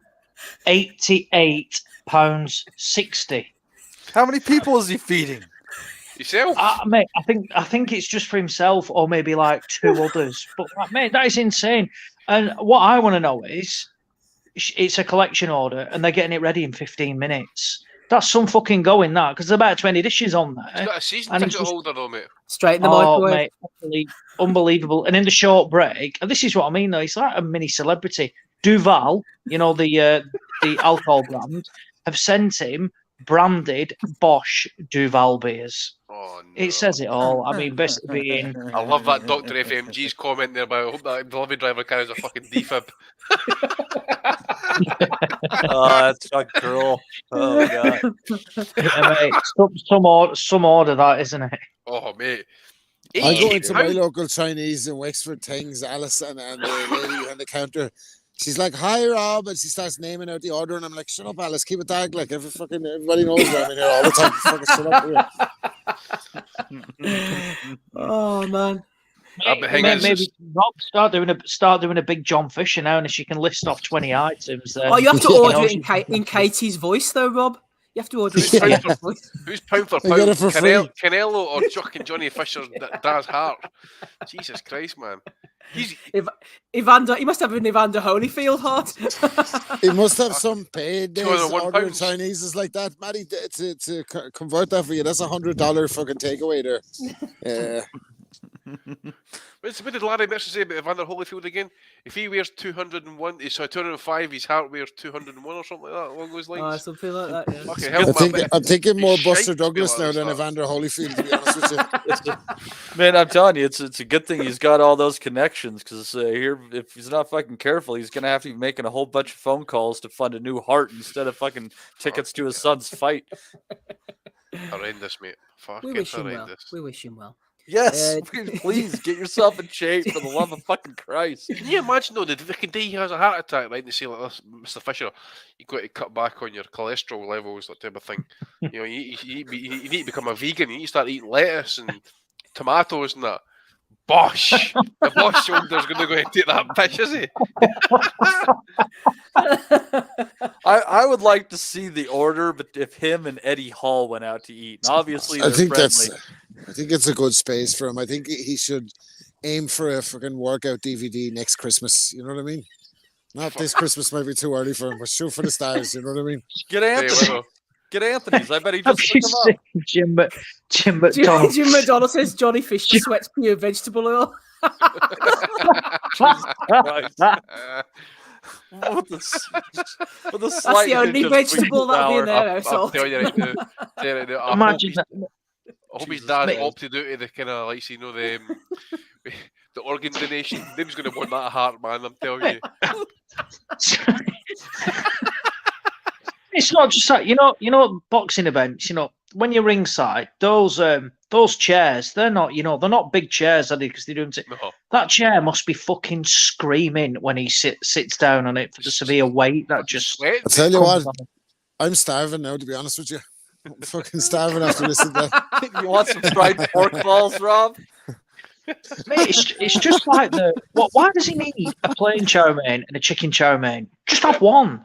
You don't need two, mate. And then the funniest thing is when breakfast. Chicken ball. Oh, how many? How many? Oh, I'll have 10. But then, to be fair, he is watching his weight. He only had 6 pork balls instead of 10. So, you know, making wise decisions, you know, that sort of stuff. Smart investments. I was more confused by the order of one large pancake and one order of mini pancakes. They're probably 15 minutes or maybe just sticking that in the microwave. Oh, that's definitely the most. Something tells me they were Should waiting this on be that for call. the value odds? I mean, seriously, you have nothing week by week, and you have this brilliant one that probably is win, and here we are discussing it. You know, 2 hours. When it comes to building the meat, Ozzy's like, I'm away. I'll see you later. Nothing to add. The thing is, though, I don't even think this is about. It just makes me laugh. This, like, you know, like. I mean, ultimately, we're mocking the guy for his, you know, huge Chinese orders and like massive guts and stuff like that. But it is quite amusing. The vegetable oil comment has got me laughing. I've got nearly tears for that. I can just picture him, you know, imagine that, you know, like watching his son there, and you know, he'll be constantly boiling, and you know, just fucking vegetable oil pouring out of him because he's that big and stuff like that. Fucking hell. Funny that. Funny. We should start taking bets actually to figure out what weight he actually is. I'm saying at least 22 fucking bills. Oh, 22 more, stone, mate, more. Yeah, I reckon he's pushing, late 20s. Remember that video that appeared online with his mates? They're standing outside in the dark. He just starts like they're out in the street somewhere. They're walking to a fucking pub or something. Next minute, he takes his fucking top off. Right, boys, bar shoulder, let's fucking go, let's match. Yeah. I'm like, he's got his fucking fault. He's got his t-shirts. He's got beer. He's got, he's going to have artery problems without doubt as well. But fucking Jesus, man. The other comment you said about he doesn't sign up for organ donation because he would want that. Jesus, I'm sorry. You mean bastards. They can take his bone marrow. If you can get to it. It's probably well protected. Pickled fucking right, sauce. You suck out all that Right. vegetable oil first before you get to it. Insane. Right. Insane. Quickly back onto this Minneapolis undercard, Andy. You mentioned this earlier. Some of the people, some of the bodies. Whenever Caleb Plant was doing the kind of spade motion last week, he must have been digging up some of these opponents for the PVC, I think. Like Jason Rosario, Brian Mendoza, Nathaniel Gallimore, Andre Durrell, Julian Williams, Unieski Gonzalez, Time Machine Boxing. Fuck me. I was just saying to you today, I was going through the list and looking at this card. Showtime really are going down the shit. It's like they fucking definitely like HBO. You're kind of like watching a mirror image here. Fucking Andre Durrell. I just said like literally 2 weeks ago that I'm glad he was retired or whatever it was because I want to see Anthony. They're the most awful fighters to watch. Julian Williams, I can't remember last time I even saw him fight. Actually, was it? He's been Didn't he lose to that Vladimir Hernandez? Do you remember on one of the PVC last two, I think, mate. pay-per-views? This is like a Showbox card from 2009. You know, fucking, you know, that Nathaniel Gallimore, he's like his last, 6 fights. He's 3-3, and he's fighting that guy Rosario who the channel not stop him with a fucking body shot. They started convulsing. Jab to the body. Lubin knocked him out, so he's another one that's like, you know, he's had his time. He's been back home doing some stuff in the Dominican Republic, fighting, you know, Gonzalez. He's Nicky Gonzalez. I remember when he beat Jean Pascal. Literally, what was that? That was no, he didn't. 2015, The decision went against him, but he should have beat him. Do you remember? I know he should have beat him. That was a great fight. That was a good fight. That.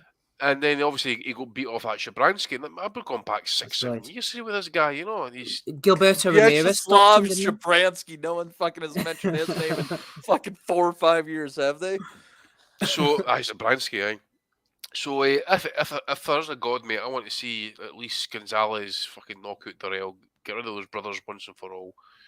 Julian Williams, mate, when was the last time I saw him fight, to be fair? Maybe the Rosario stoppage, I think. He had that. What else we got? Who's he fighting? Darrell fight's going to be awful, man. Like, an Andre Darrell fight is like basically like putting on a highlight reel of Usain Bolt and playing it in reverse. Poor Darrell. He had the talent, his brother had the heart. And then is it the Ukrainian, or is he a Pole? I think it is. It's on the undercard, Steve. Is it Fedor? Whatever his name is. Yeah. Never seen him, to be fair, mate. No, me neither. I can't comment on him, to be fair, mate. Yeah. Well, let's move on then, Matty. Let's move on to Bivol against Ramirez. We've got the Etihad Arena, not in Manchester, though, in Abu Dhabi. Rakim Morrell for Barrett on the undercard, Chantal Cameron McCaskill, Yafai against Garcia, and the other Yafai against Gerald Paklar. I'm not going to focus on the undercard because I can't be arsed. I'm going to go straight to the main event for you, Matty. Bivol, short and sweet. If Bivol beats Ramirez next Saturday evening, is he your fighter of the year? I think he would definitely have to be fighter of the year, or at least in the short list. You know, it's one of those things to put on the spot. You haven't really thought about it, but he'd be on the short list. Bivol, he's a very talented fighter, obviously. He's got good quick hands. He's got good subtle footwork. You know, he's not like a prime Lomachenko where he's, you know, cutting corners real quick or anything like that. He's just got nice, subtle movements. And he controls distance very well, and that's what gave Canelo fits. But the problem in front of him, Steve, is that the guy that he's fighting is the opposite of Canelo. Canelo is a 5'8", low output, hard punch fighter, whereas Gilberto Ramirez is a nearly 6'3", entering the ring at 195-pound fighter who throws 60, 70, 80 punches around. This is not the Canelo fight. And it's interesting watching the odds. They've kind of bounced back and forth between Ramirez getting paid 3-1 to up to 4-1. And it's been bouncing back and forth.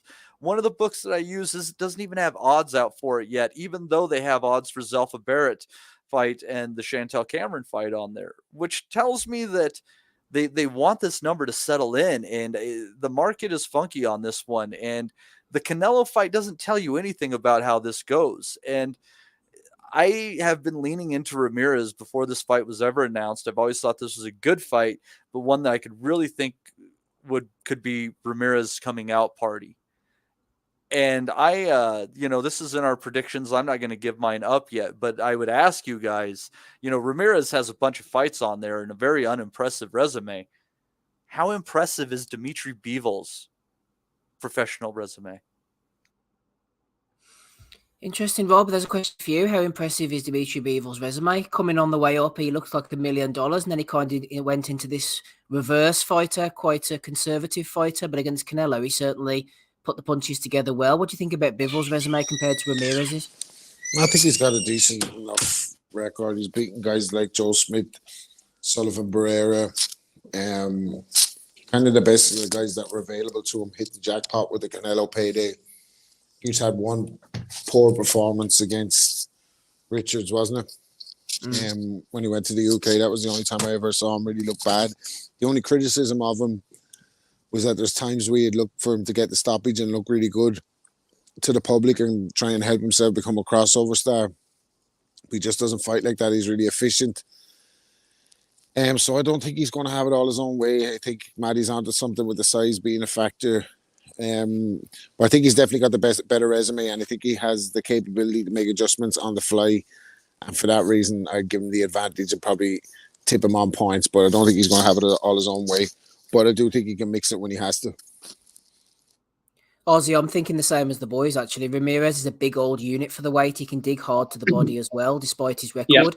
I think this is going to be a tough, hard fight, and he'll present similar problems as Craig Richards did, but at a higher, more consistent level. I'm envisioning Bivol by close points, maybe a majority or even a split throw. I was just going to say, I think it could be that close from where it could be, like a split decision, 115, 113. Maybe arguments of a draw as well. I've said it a couple of times where I think, some fights that, are worthy of. It's hard to predict a draw. It will be a draw. But, I think in such a genuine 50-50, I would say there's every chance that, I think there's value, to be honest. Ramirez is 7-2. I think that's quite a disrespectful price, to be honest. I think the bookies have gone, 2-7 on Bivol ultimately because of his last performance against Canelo. Really, if Bivol was coming off the win, his performance against Craig Richards, would he be such a wide favourite? Probably not, really. And let's have it right, I am not, I was impressed with the Canelo win, but it wasn't a shock. It just wasn't a surprise to me whatsoever. I think this is going to be a difficult fight for Bivol. We have seen him struggle, with like Richards present, polls. Was it one of them? Did he just underestimate Richards and didn't, basically showed no interest really? And Richards did better than expected. But, the one thing Bivol's not got, he's not got, that explosive power. So I don't think Ramirez is going to be deterred by that. It won't stop him, essentially, pushing back anything to be wary of. He is a big lump. I mean, fuck me. When it was, he looked absolutely massive when it was announced and they did the opening presser. I was surprised how big he looked, actually. It caught me. Ozzy, he rehydrated to 205 in his last fight. Mate, that is insane. That is insane. I mean, what is Bivol rehydrating to realistically? Nowhere near that. High 180s, might be 185. Yeah, I would say high 180s. I was going to say around 185-ish, probably max, maybe a couple more, 2 or 3 pounds extra. So I think that will play a part. And if Ramirez knows how to use that weight advantage, we've always said, haven't we? It doesn't matter if you're the bigger guy, but if you know how to use it, that's where it becomes to an advantage. Doesn't matter if heavyweights, for example, you're 20 stone and you're boxing somebody at 16 stone. But if you can't make that extra 4 stone work, it doesn't matter. If Ramirez can be clever and, try and make it a bit messy, lean on Bivol, it'll be interesting, as the fight goes down the stretch, that extra weight, particularly, if he's rehydrating to 205 pounds, that will be telling in the fight. And he's better than, he's better than just a big lump as well. That saying, whilst I do think he'll pose problems, I think Bivol will eke out a decision. Very, very close, though. Like I say, 115, 113. If he goes out there and schools Ramirez, I'll be really, really impressed. Yeah. And for me, there'd be no question. He'd be fighter of the year without a doubt. I don't think he'll do that, and that's not a dig at him. I just rate Ramirez as well. I understand the comments from Matty about, a bit of an underwhelming resume. I can get that. I do understand it as such. But again, as well with Bivol, bar that Canelo one, I think he was always looking, for some real, standout wins as such. Although he has been, like the likes of Pascal, Joe Smith Jr., that real, statement win. So, yeah, it's a great fight. I think the card itself, is very good, to be honest. Women's boxing, it's not a big thing for me, but when the best fight the best, or, you get 2 real evenly matched fighters, they usually produce the goods. And I think that's what we'll get with Cameron McCaskill. I don't know much about Rakhimov, to be honest, with what Zelfa Barrett is coming up into. Barrett's not had the ideal prep. Ultimately, he was, somewhat of a late replacement. But he'll not beat Rakhimov. No, I was going to say, let's have it right. What is it, 16 months ago, something like that? Zelfa Barrett lost to Kiko Martinez, and he just got a fortunate decision over here. That's not a dig at Kiko from what we spoke about, but for me, if you're legit, you should be coming through the likes of Kiko Martinez, not with ease, but relatively comfortably. and he didn't do that. So I think I'd be really impressed if Barrett did get the win. Look, he's a prime example of being rushed up to world level. He's not ready for that whatsoever. But again, far-fetched rankings got him up there. Interesting that the two Yafais have returned as well. More so Cal Yafai. I think the last time we saw him box was when he got banged out off Chocolatito. So I don't know what weight this is at, but it very much is a comeback fight. And Galal Yafai, he should have been boxing on that Ben card. And obviously we all know about that. Again, one of these guys, 12-1, record padded. But, Mexicans, they are tough nuts. So we'll see. I fully expect Yafai to come through. But overall, pretty decent card, to be honest. Certainly looking forward to the main event, which I'll go with Bivol on a very close decision. Might have a look at the price of a draw as well, just out of interest more than anything, because I think it's that close. You do never know. 25-1. It's worth a couple of quid. Who's the favourite? The bookies odds? Oh, that one is. Bivol make considerably. 2-7 compared to Ramirez at 7-2. That surprises me. Really, really surprises me. Punting that one myself. I mean, I would cheeky 10 spot on that, to be fair. Ramirez. Well, and guys, we'll get to the official predictions here. But just a heads up, I'm picking last. But Steve, before we get you officially on the mark, here is Ramirez's last few fights, and see if you can catch a pattern here. Tommy Carpensi, retired 4. Alfonso Lopez, TKO 10. Sullivan Barrero, KO 4. Unieski Gonzalez, TKO 10. Dominic Posel, KO 4. Is it that the opponents have all got massive cocks? Well, 4-10, 4-10, 4. It would say that Dimitri Bivol is getting stopped in the 10th round. Oh, yeah, you brought up this before, didn't you? Yeah, I remember that, actually. It's just weird. It's one of those weird things. And you guys go ahead with your picks. Steve, I'll start with you. I'm going for Bivol, very narrow decision. And I also wanted to say something to Andy just quickly. I don't know if he's coming in next, but Andy mentioned about the bookies' money. But I was going to say the bookies' money might favour Bivol, but the promotional money is definitely going to favour Ramirez, because I think they're looking to slide him neatly into an all-Mexican DAZN showdown with Canelo. That's another reason why I want to see Bivol win. Not only is he a nice guy and an underappreciated, unfancied fighter, we have to be said, it would give me great delight to see him fuck up these plans once again. So war Bivol. Sorry, Andy, carry on. Yeah, well, I'll agree with most of what Oz was saying. I've not really given my thoughts on this card, but it's decent. Surprised to see Cal Yafai, but I actually thought he retired, so interesting to see what he does. Chantel Cameron, McCaskill, as Ozzy says, it's the best for you, the best. We'll get to that one too, because that was a prediction. Right, okay, I'll leave that one just now then, mate. As I mentioned to Steve, and Steve knows what I'm coming from, but this Rakimov-Barrett fight is interesting to the point that I would not be surprised if we get a hot test. Steve knows what I'm talking about. There's been allegations of Rakimov in the past. There's been stuff found in his hotel rooms. How tight is it out in Abu Dhabi with the testing, Andy? Well, They're going to be red hot, are they? Exactly, mate. He's probably been in there getting acclimated, as we say. You know what I'm saying? Zelfa, he's got his work cut out with this guy. This guy, providing there's been no issues and he's done everything right, and by that as well. But his corner been known to use smelling salts. So hopefully Barrett's team, especially Pat Barrett, who seems to be very, very switched on. I hope he's got his fucking eyes everywhere, because there's been some dodgy shit with this Rakimov in the past, especially his fight against Fuzela out in Africa. So if Barrett's team's listening, if not, get the message to them, because there's some dodgy shit going on with that guy. Like, you might need smelling salts fucking around with Pat Barrett, man. You want to see his left hook back in the day? He let plenty of fellas need his fucking smelling salts. Yeah, Black Flash. Yeah, fucking he was a really good fighter. But yeah, look, I think Barrett is definitely a hard one. This isn't on the prediction, is it, Matty?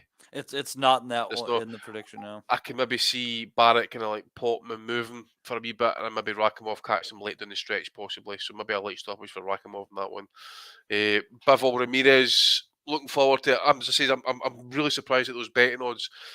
I think if Ramirez can somehow just put that weight on him, get him up against the ropes, just try and make Bivol work outside that jab right hand.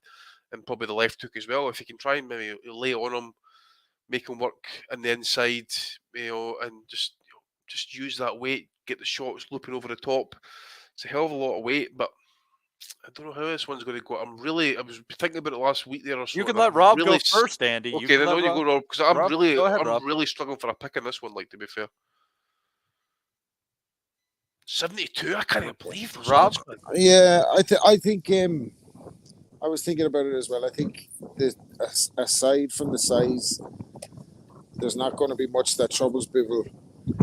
He won't have it all his own way, because I do think he's going to be able to impose himself at certain stages. But Bivol's seen styles before where fellas were trying to fucking outwork him. Barrera and Smith come to mind, and he just nullifies them. Like, I think he finds a way to win, and I think he fights better against the better guys as well. So I think he's going to find a way to win. Fully agree with Steve that they'd love a Canelo showdown here, because, Canelo showed he's no business in the ring with Bivol, and if he fights him again, it's going to be the same outcome for me. So it's not in the plans. So, be wary of that when we're talking about it next week, because, God forbid we get a stinking decision. But yeah, I'd expect Bivol to have enough to get past him. So I think say Bivol points. Andy? I'm not sure, mate. I'm not sure. I'm wanting to pick Ramirez for some reason, but what's all the guys took? They've taken points, and even Oz took points, and we'll be going into 10-week seasons next year for this. So Oz will be able to get it in around his cricket time. Get it in, Oz.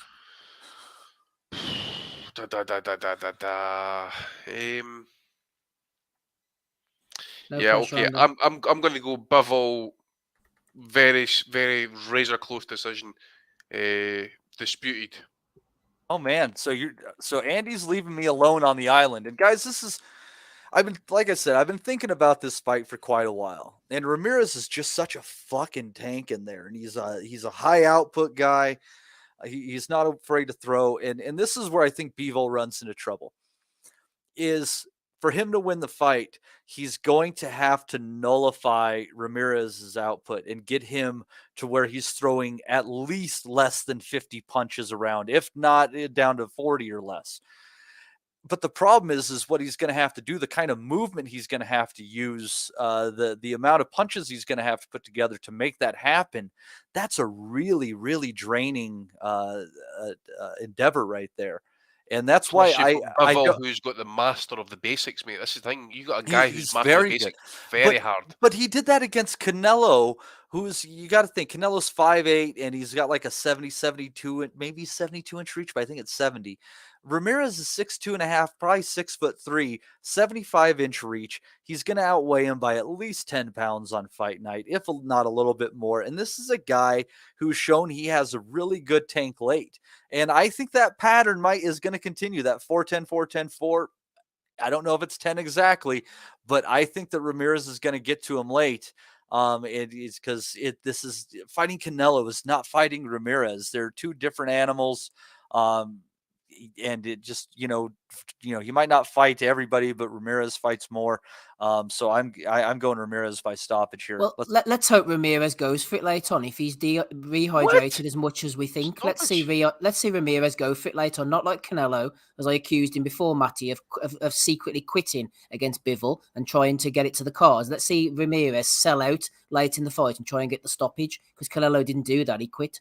Well, I think Ramirez would. I don't feel like he's the kind of guy that's just going to kind of hang back and hope he ekes it out. I feel like he's going to be firing away. And like I said, it's no matter how much Bivol can reduce his output, if he doesn't do it all the way till the last bell, he could be in trouble. I mean, this is a guy that he's big and he puts them together. And lots of angles, you got to be moving all night long. And I don't know that Bivol can move all night long. He got caught by Joe Smith, and I tend to think Ramirez is a shade better than Joe Smith, at least. I'm looking forward to this fight, It's going to be a good fight. Great fight. Great fight. A good time for us as well, wasn't it? It's about 10 o'clock your time, possibly.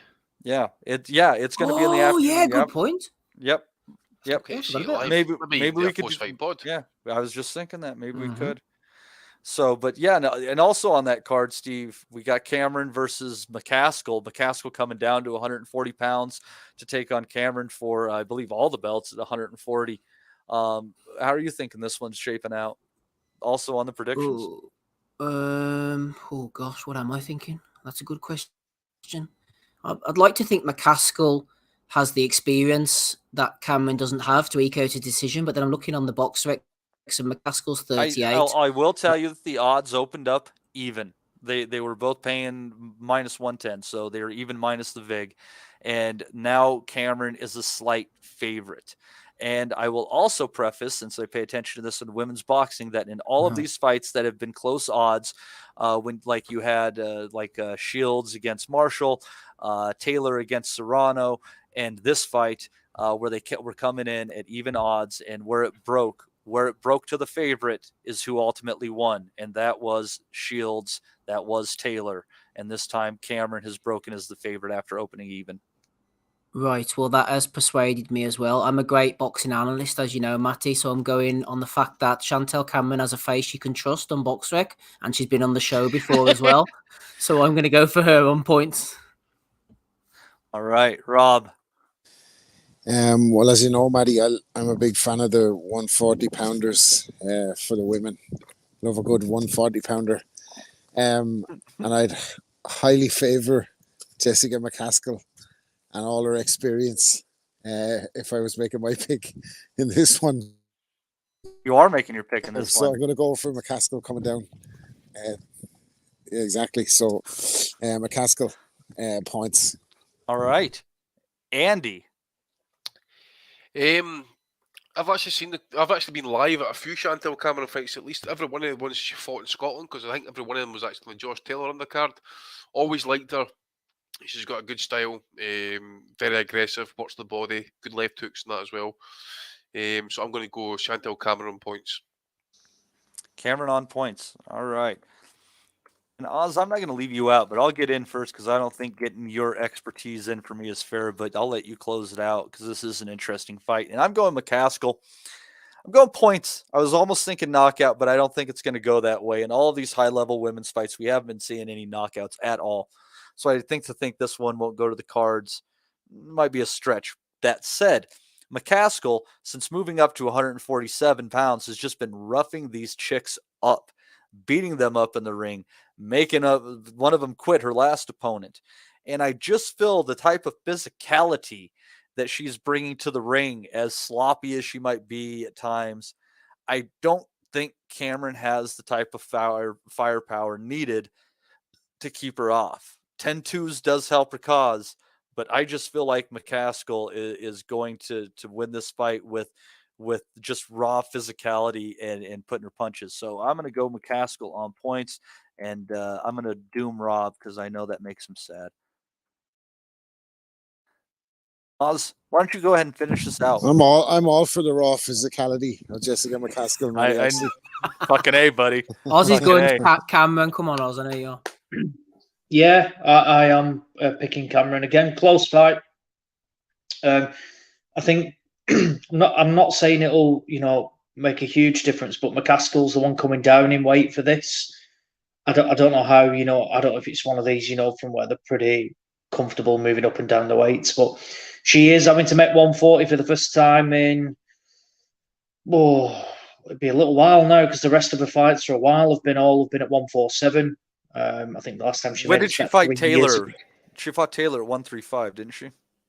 Yeah, 2017. That's a long time ago. I think. So I think 5 the last pounds south 5 years ago. She was actually 132 pounds for that fight. I've just pulled it up there. So she was last mate. What was the weight you asked, Ozzy? 140, you say, mate? 140. I think it would have been 2019-ish. Yeah. Erica Farias, she 138 for quarters. It might not make a big difference. But I agree with what Andy said. I like Cameron. Decent style, quite aggressive. Looks to land the big shots. Probably hits harder than a record suggests. Just could be a fighter that would benefit from 3-minute rounds for the extra.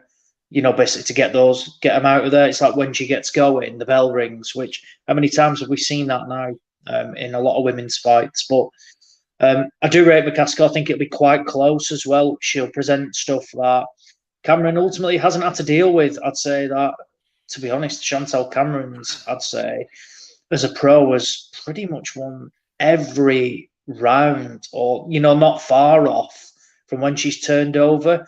I won't say she's had it all of her own way, in terms of it's been a breeze, and she has had a couple of testing moments, but realistically, she's flown through every test comfortably.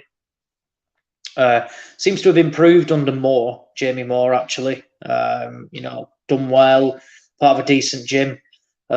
Seems to, she spars quite a lot of the lads who go in there as well. So looks in the best shape she's been in for a while as well. I noticed that on some footage that was uploaded. So clearly up for it. She's been crying out for this big fight. So yeah, I'm going to side with Cameron, but again, a close fight. And you're right, in terms of the betting, it was pretty much a coin flip. They've just sided with Cameron. So from a betting perspective, Jessica McCaskill's 13-10, Chantal Cameron 4-5. So again, when the bookies have got it priced like that, generally it's close. So, do we know? Are these two riding each other like Savannah Marshall and Clarissa Shields? Woo! Not a clue. I think Steve's confirmed on this one, Steve.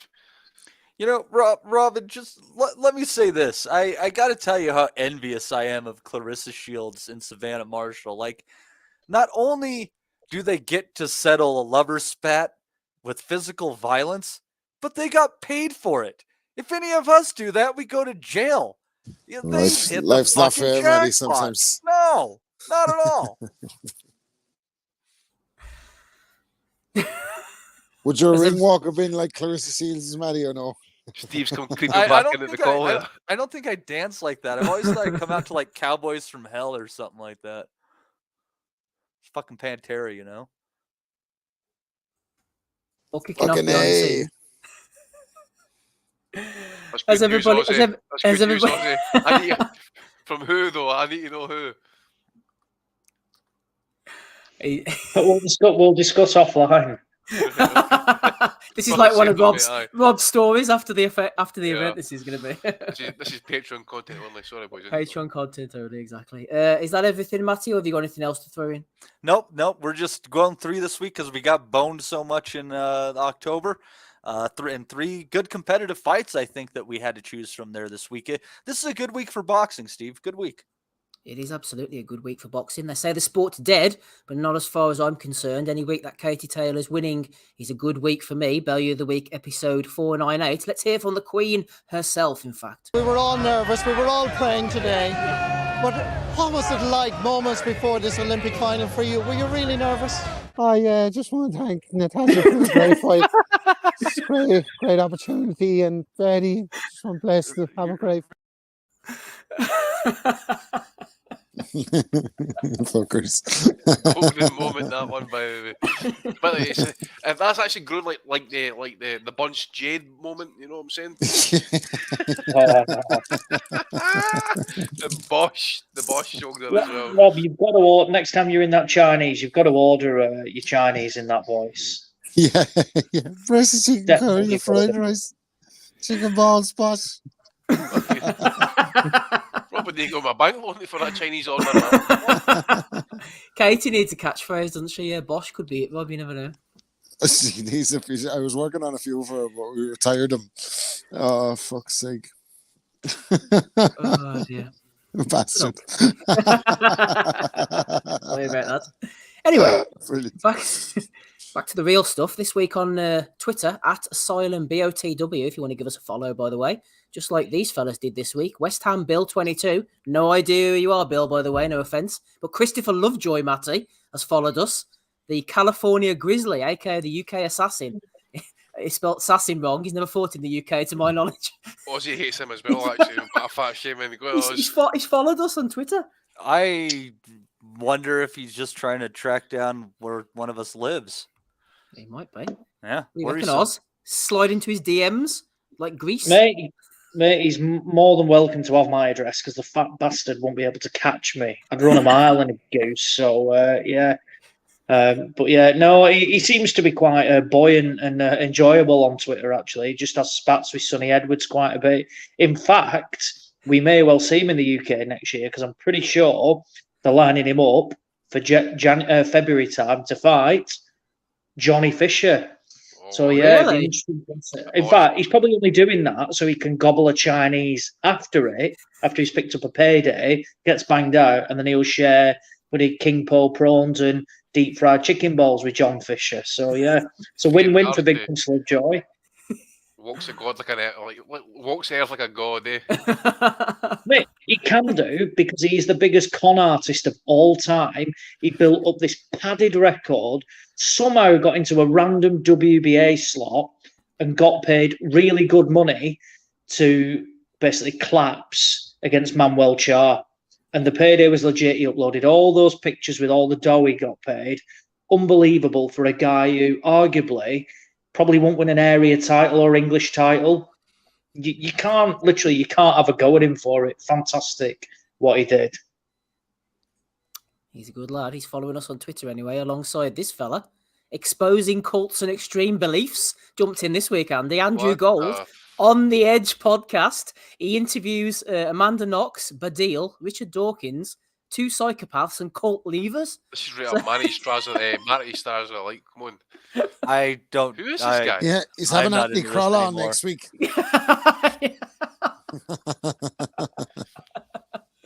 When he gets Rob on about the moon landings.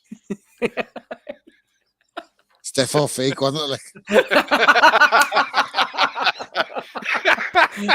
Why did that? Why, if it was real, why did it not just fucking go back up there? We never fucking. Why are they up there now, just fucking dancing around and all? If it was real, fucking 60-something years later, they're not gone back. Fuck off! It's not real. The technology of an iPhone, Rob. Yeah, exactly. Cost value. It's all about that. They couldn't get anything from it. Speaking of Crawler, battle of words here. Neither fighter is stepping back. Stay tuned for this. We've got Josh Kelly against Troy Williamson. Well, there he is. Old Richard D. Hall in the middle. I tell you what, he looks like him on the right-hand side there, doesn't he? Ben Russell nominated this. Welcome, Troy and Josh, to the Rich Planet Starship. I fucking love this joke, man. Oh, only about 12 people get it, but I absolutely fucking love it. Keep it going. Looks like they're fucking mediating between two prisoners. Andrew Johnson in the background. Go on, lad. Fucking hell, swallow that whiskey in the roll. Clomerfin Ben has nominated Eddie. Eddie saying it's unbelievably distasteful for TalkSport to allow Chris Eubanks Sr. to be interviewed when he was going to allow his weight-drained son to fight a guy on PEDs. This has got to be one of the greatest Hearnisms of all time. Michael Gierty nominated him for that one, boys. Really? Hey. Saying that, nobody likes a liar and everybody hates a fucking hypocrite. So even Ed. Hey. He's a hypocrite. He's got fucking diabetes. That's what he has. Eddie here in the white rag. Armchair Dan's nominated this one. I'm not sure if it's Belly of the Week material, actually, to be honest, but Christopher Lovejoy. Yeah, I don't think this is Belly of the Week material, but I've thrown it in anyway. So Christopher Lovejoy has got this protege, Andy, who's Why are you coming to me with this one? What the fuck? World champion. Honestly, Andy, out of all of us, if there was anyone on the spectrum, to be fair. That's not where I was going with it. We're talking about Rob going to the moon here, by the way. Or the spectrum we're talking about. Come on. What are you doing to me here? When you hear the phrase Christopher Lovejoy's protege, you think it's going to go well for this kid. Christopher Lovejoy, Steve. Christopher Lovejoy can't throw a straight right hand, and we're going to talk about I'm training. I don't know, mate. Go to my with this one, please. I think we'll leave that one alone. all I can picture is fucking Christopher Lovejoy like going to fucking special needs camp to pick up sparring partners. Doesn't sound good. Is that what he's doing? He's going to be delighted he followed us on Twitter anyway. Hope you're listening, Chris. Yeah, we'll leave that one with Doug Stringer, I think. Esquire, been nominated by Sir Arthur Dame, which is Brian King. He says he was arguing with Esquire. Esquire says you can't accuse Eddie of not answering questions. He's the most interviewed promoter out there. Then Eddie going back and forth with Simon Jordan. a few people have been messaging me, Andy, saying, get Simon Jordan on the pod. Let's be honest. Simon Jordan is never going to fucking come on this podcast. No. We might as well just get that out there. No, mate, exactly. I mean, it might be a failed businessman in some cases. He's like maybe done a Frank Warren and maybe folded a business up at some point. But he's worth millions. I was going to say, failed fucking businessman. No. He's got a net worth of about 60 million. So I'll tell you what, if I can be a failed businessman and have a net worth of 60 million, I'll be pretty pleased with that. Yeah. When he wants, how he wants, when he wants. He works 3 or 4 days a week. You know what I'm saying? Yeah, exactly. And Frank Warren was saying on a recent interview, he was saying that Simon Jordan actually now is probably one of the most spoken about names in boxing at the moment because his opinions rile people. It's been class watching Hearn clamour about it. He said it all fucking. Hearn finally. For a fight in an interview. What a pussy, exactly, man. Yeah. And he finally appears on TalkSport last week. And who does he appear with? Morning shift. The Zone employee, Laura Woods, and Ali McCoist, who hasn't got a clue about boxing. Hasn't got a clue about anything. There'll be no Ali slander on this podcast, man. We're going outside on the cobbles. I like Ali McCoist. Ali McCoist is class on TalkSport, but in terms of from a boxing perspective, he knows, he's naff all really. But yeah, Laura Woods, she's hardly going to give him a grilling when he basically hired her to work for the Zone, is he? Is she? Yeah. So yeah, he's avoiding Simon Jordan and Jim White like the plague at the moment. They're just going back and forth, and then it gets stupid when they offer out these silly fights. Oh yeah, we'll settle it in the ring. Bullshit. Will you do that? Absolute bollocks. What was it that Jordan called them again? Was it Munchausen or something like that? Something along the Munchausen. Yeah. Munchausen, it's a kind of like psychological condition, sickness note or something along those lines, I thought that was fucking quality. But he's whatever you want to say about the guy, man. Jordan's job right now is to generate opinions, and he does it pretty well. He really does do it pretty well. But just to hear Eddie coming out saying, I'll be happy to go and speak to Simon Jordan on my own time. So he's clearly got to get his narrative straightened out. He's got to get the situation as it is at this point straightened out as well. But at the same time, I think Jordan's line of questioning is spot on. He says, look, never mind about Conor Benn and what he took and what he did. Ask Eddie, what did you do in the 24, 48, 72 hours afterwards and that type of stuff? Or in fact, now things are actually coming out a wee bit more. What did you do back in July, Eddie, when he came out about these drug tests? What did you do then? Who knew about it then? Because everything that Eddie's been talking about these last few weeks has been running about this second failed drugs test. We never knew much detail about the first one in July, which we believe is a WBC failed test. But that information is kind of coming out now. So he's failed 2 tests. What was it? 2 months apart, I think it is. And Eddie's like, well, I'm not going to come on the pod at this point, but I'll be happy to fight him. I can't fight for loving their money. And Simon Jordan doesn't box. We'll do it for charity. Pish. Grown man, 42, 43-year-old father, two children, and you're offering a guy out on, for a fight because you can't take him asking some hard fucking questions. Go see the man. Go see the man and ask his fucking questions. I have to say, I do love Jordan. He's a breath of fresh air in the mainstream in that he kind of says he asks the questions that we would ask, but he asks them on a bigger platform. But I do still think it's hilarious that he's telling the whole world what's wrong with boxing, sitting right beside Jim White, and not a fucking word mentioned about it. While he's fucking taking the whole boxing world to task, like it's hilarious. But we're all hypocrites at some point, mate. You know what I'm saying? Exactly. But no, in fairness, he's very, very good with in terms of the hard stuff. Like he doesn't let him off the hook. So let's see where it goes actually, because Eddie looked like a little bit rattled. Even Ed looked a little bit rattled by those questions this week about why he's ducking Simon Jordan. Stop ducking him, will you? Just fucking face him up. He's rattled because he's not in control for once. That's his issue. He wanted to get him on his own podcast, Ozzy, did they know? So that means Paddy would have full editing rights, that type of shit. Pish. Go on a national broadcast and ask the questions and answer the questions. That's what you should be doing. Yeah, exactly. But he won't do that because ultimately he will be questioned on his narrative. And if he can't control his narrative, that's where he struggles. He basically, because he says that he's a victim of his own success, and he's obsessed with the camera and being in the news, and ultimately he tells lies, which every promoter will tell white lies and just some stuff, because that's what they'll do, stuff to promote fights. But it catches up on him, and someone like Jordan has got enough nous about him to pull him up on it, and then won't let him get away with it, and will happily just basically make the whole debate about one question. Whereas, and they've all hammered him for it, like IFL, and other people now have actually gone in on IFL and basically said, like, I think Adam Booth did it, a couple of others basically said, the guard done it as well. Twice. Hey, I tell you what, the guard, for all the shit that we've given him, I've quite warmed to him the last couple of weeks over all this Conor Benz stuff and things like that. He's gone rogue, if anything. Did you hear he said to Umar actually started his interview?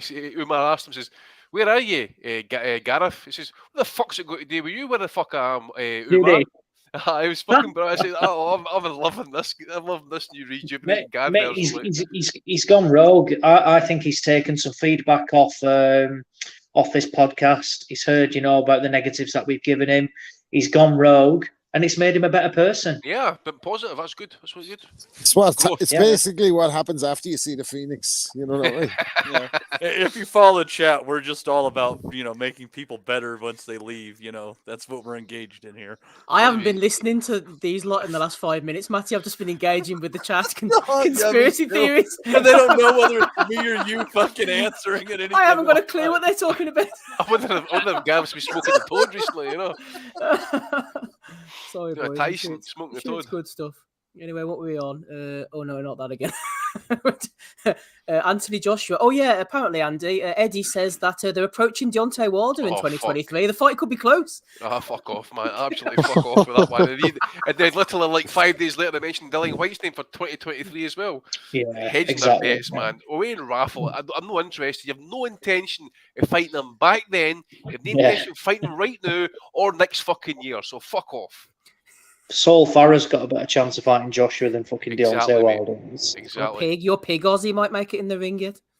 Yeah, I'm a big fan of the pig, and ultimately, something that doesn't fight back. That's ideal for one of Pedwardo's opponents. Pig Wardo. Never mind the pig. What about the rat? Frank Bruno getting a back-to-back, week-to-week nomination here. He says, "Morning. I'm book signing in Seal Bay, Warners Lane, Chelsea, Chichester. I'll see you there." What a day yesterday. I was honoured to be given a Lifetime Achievement Award from the Grand Order of the Water Rats. Very humbling last night at the Pride of Britain.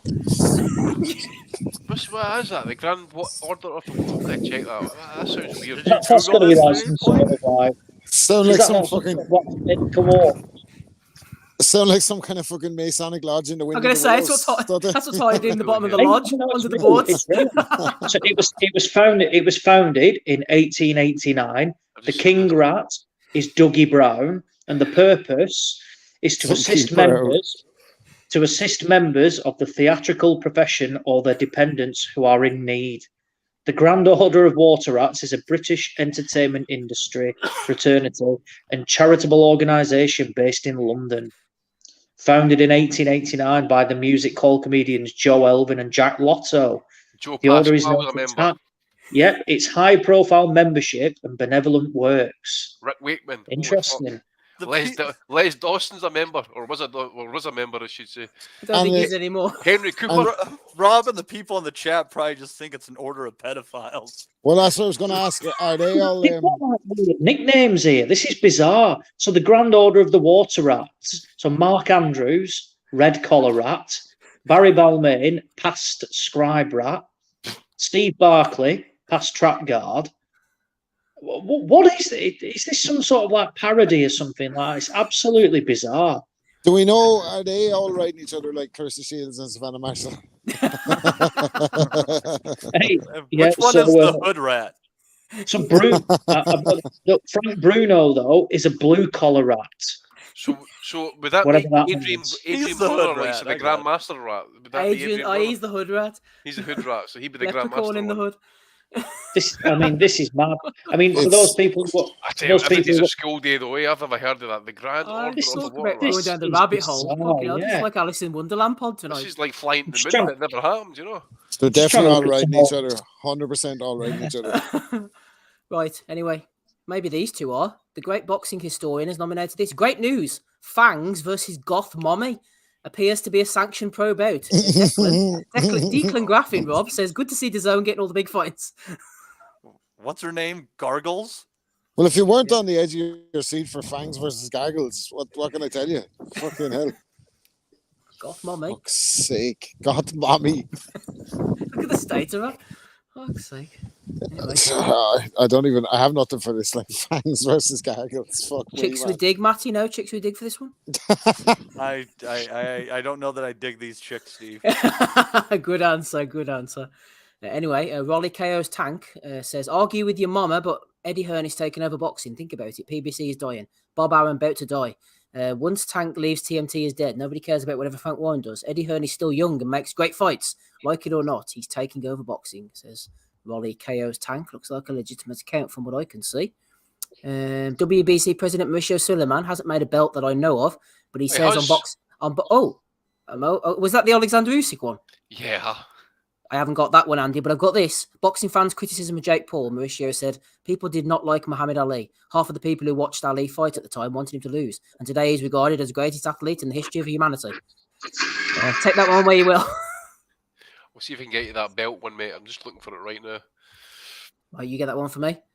Here's Andy's profile pic this week. TFL Conor Benn insisted he did not knowingly take any performance-enhancing drugs. And the Boxing Nutters Messenger group got straight onto this photo, by the way, boys. Patrick introduced us with this one. Who's the guy from New Zealand again? I'm waiting for a few, man. Come on. Oh, hang on. I'm coming to him, Andy. But first of all, I'll just Patrick. give you that link in the chat as well, mate. When you go. Good job. Patrick also. Vandenberg. Don't know what's going on there, but it's not nice. And then Ryan Deal, as you mentioned, Andy. Come on. Jumped in with this one.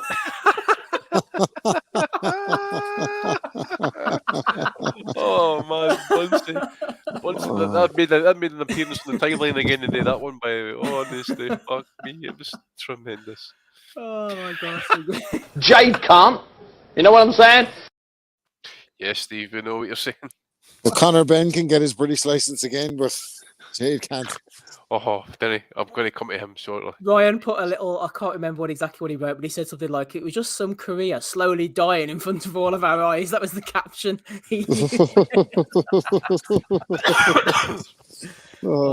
Genius, absolute genius. Yeah, I'll catch that one. Jose Vargas, fresh from his loss to Jose Zepeda, hasn't let it affect him. He tweeted out, Andy, I love being sucked and deep-throated, and then a devil face.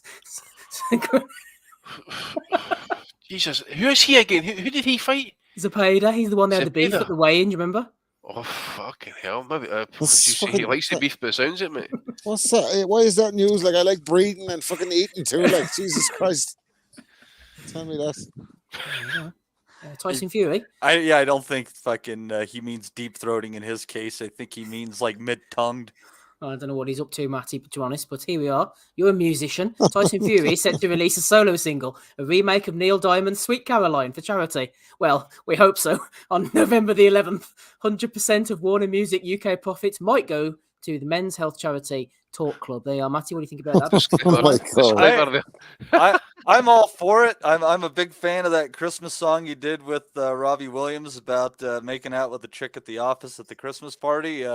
Tyson Fury in his musical career. I'm a fan of it. I just want more Tyson Fury all the time. More of the Gypsy King is good for everyone. Yes, let's see what else we have here. Last final few. Mem Sayar was getting stuck into George Kambosos after Kambosos tweeted about his fight with Devin Haney. He said, piss off, mate. Seriously, never seen someone lose twice and still act like he was a winner. Must be a Greek thing. George Kambosos responded. He said, Mem Sayar very rarely reply to keyboard warriors, but for you, I'm going to make an exception. Do you not own a mirror? Because by the look of you, you're losing every minute of the day. I just went 36 rounds against 2 top 10 pound-for-pound fighters while you gas out walking from the TV to your fridge. Poor guy, I can see why you're bitter. You haven't seen your dick in 42 years. I hate to put you on blast, but sometimes people like yourself need to be made accountable for talking crap to a professional fighter, let alone a fighter who has held every single belt in boxing. Anyway, I'm about to go for a run. Something I suggest you do too for your own health. Hopefully this reply makes you change your lifestyle. Yeah, I'm sure it will, George. Yeah, did you get a picture of the guy too, man? Yeah. Oh, I wish Ozzy seen him, by the way. I'm going to say, we're not the only ones this week, Andy. George Cambosa's going in on the fatties too. Hey, well, most Aussie blokes it. Ozzy's gone. Tell you what thing, boys. Do you remember my interview with Judy Fitzgerald? I'm sure you do, from what was it, 4 or 5 years ago now? I saw it. I saw it coming, everybody, and they laughed at me. They laughed, Andrew. First trans ring card girl. Here we go. Seriously? Looks alright, eh? I've seen women worse than that, to be honest.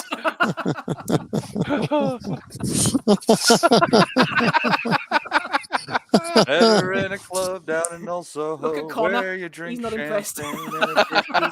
Coca-Cola. Oh, yeah. Matty, you sly bastard. Oh, Triller. This is the card we were taking down last week and talking up. An interesting fight card took place last night in Kansas City, Kansas, dubbed the Son of Legends. The card featured 5 sons of former champions: Kenzie Morrison, son of Tommy; Joel McClellan, son of the G-Man; Alice Biardi Duran, son of Roberto; Jose Luis Castillo, son of the man who unofficially defeated Floyd Mayweather; and Steve Cunningham Jr., son of the former cruiserweight champion. No mention, Matty, of Tombstone, unfortunately, on that little pen pick, that little vignette from Triller. Well, then why am I going? You're not. That's the question. You're not. Yeah. The fuck? Hey, you might be going to this. Superdome boxing, Matty. Tanzania. Halabi versus Nasibu. Jongo versus Ntagi. Jarrell Miller against Tamim. What? Big baby. In what Tanzania? country? Tanzania? Yeah, man. No shit. Oh, brilliant. Huh. In the Superdome? He's not even a fucking main event either. Second chief support. He might actually, during his time there, he might be the fattest man in Africa. Or at least You can tell by that Miller picture that was taken when he was on the roids at that point. Yeah. I hope they're letting Tamim fucking just wrap up his hands in fucking plaster Paris, because fucking he's gonna be up against the odds there, isn't he, with Big Baby in Tanzania?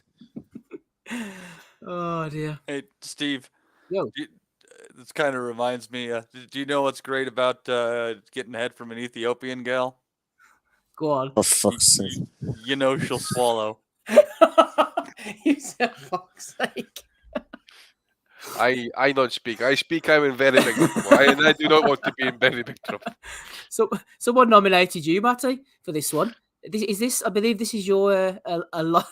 Oh, what's her name? I know her. She's a fighter. Eh? What's This her is name? Matty's favourite female fighter. Is that Franchon Cruz dessert? Franchon Cruz Look at all dessert, fly there you and go. shit. She's a bad bitch, man. Her husband is like a super bantamweight prospect, if I recall. Like she outweighs him. Fuck him. Look at the lumps, man. She's sucking apples through an exhaust pipe, man. Fucking poor little bastard. He probably doesn't have any fucking good footwork because she like breaks his pelvis every night. God damn it. Trees has nominated you for that, Matty. He says Matty wants her feet on toast. He knows you're a big fan of Franchon. Oh, I hate feet, man. I don't know about the feet thing. No, not so crush you. much. He'd crush you like a peanut. Anyway, here we are. Robbo.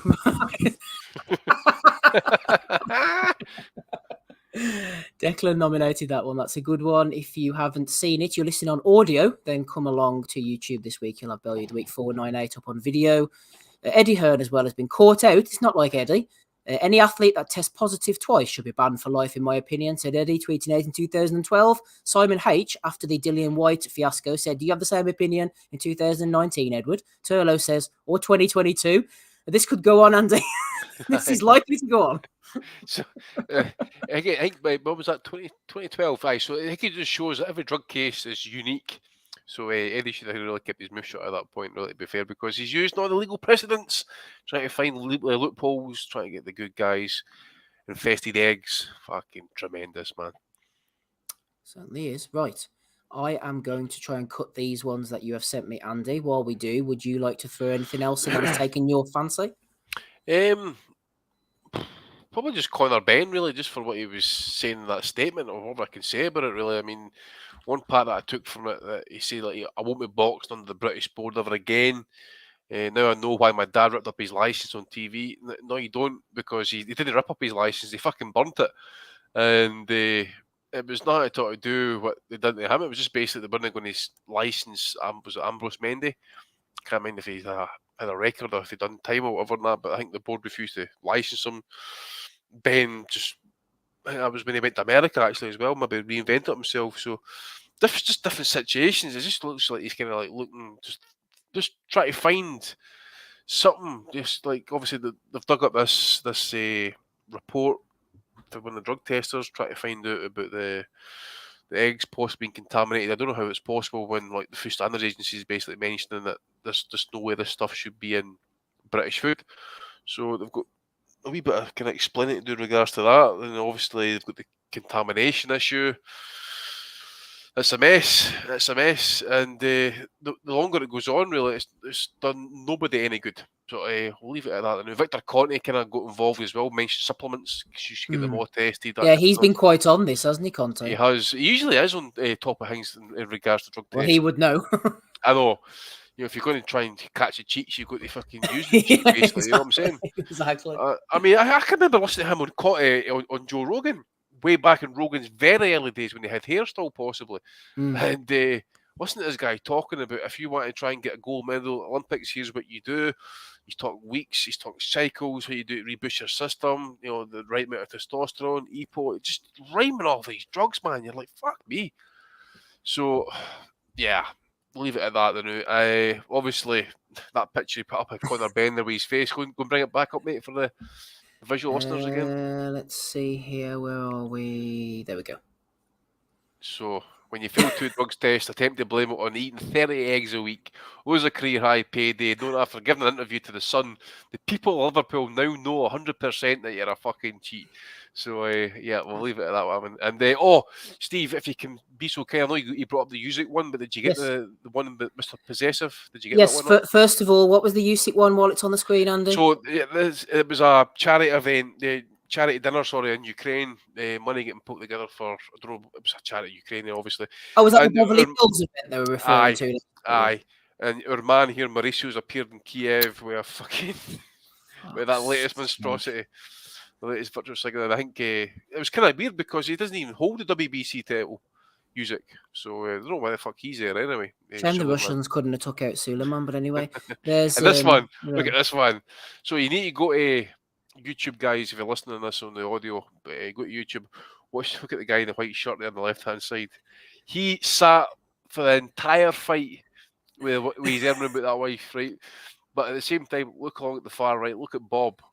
Bob was like Rob last night. He's fucking 5 edibles. He's like the fuck. Rob Aram.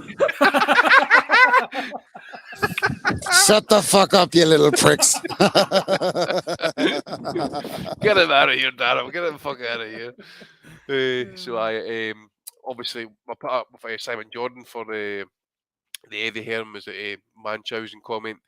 And that's Joe Kennedy there, I think, with his wife, Andy. Is it? Yeah. No, I'm is it really? He was there with his wife last night. Look at that specky foreskin there with the fucking moustache next to him. Looks like me.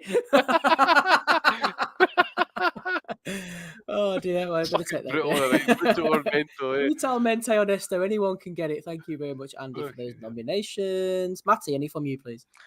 I got to go with Judges Raul Cayuse Sr. and Alejandro Rochin for their scores of 97-93 for Hector Valdez in a fight that Max Ornelas clearly won. So we'll give a little bit of a nod to those judges for being such blind or corrupt dickheads.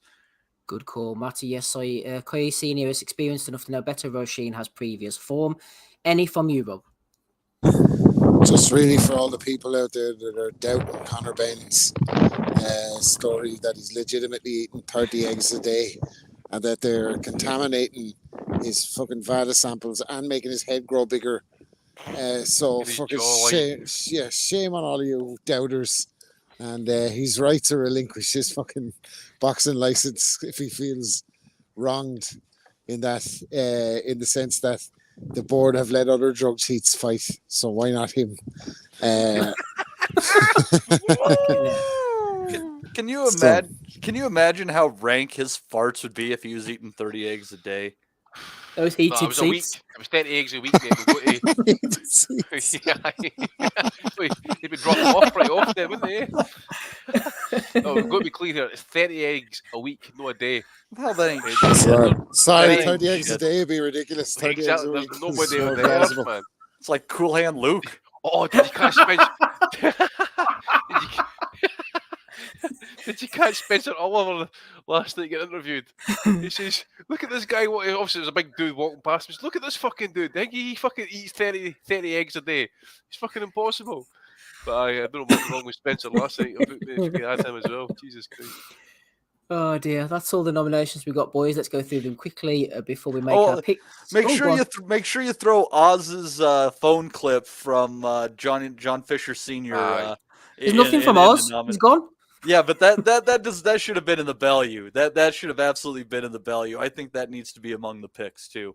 Okay, fair enough. We'll throw that in alongside Dr. FMG, who threw in the world's fattest Dan. You're in my seat, getting busted, no doubt. Chris Lovejoy for following us, along with On the Edge podcast. Rich Planet, aka Crawler. I'm gonna have to do a quick one shortly. We've got Eddie getting nominated as well. We've got Lovejoy. Back to Eddie. Eddie again. The Order of the Rats. We've got Goth Mommy against Fangs. We've got Rolly KO's Tank. We had Mauricio Suleiman. We had Connor Ben. And again. And again. We had Jose Vargas getting sucked in deep throated. We had Tyson Fury for his single. We had Cambosos owning the guy. We had the trans ring card girl. We had the Triller. We had Jarrell Miller turning up on Superdome. We had Matty and Franchon. We had Eddie again.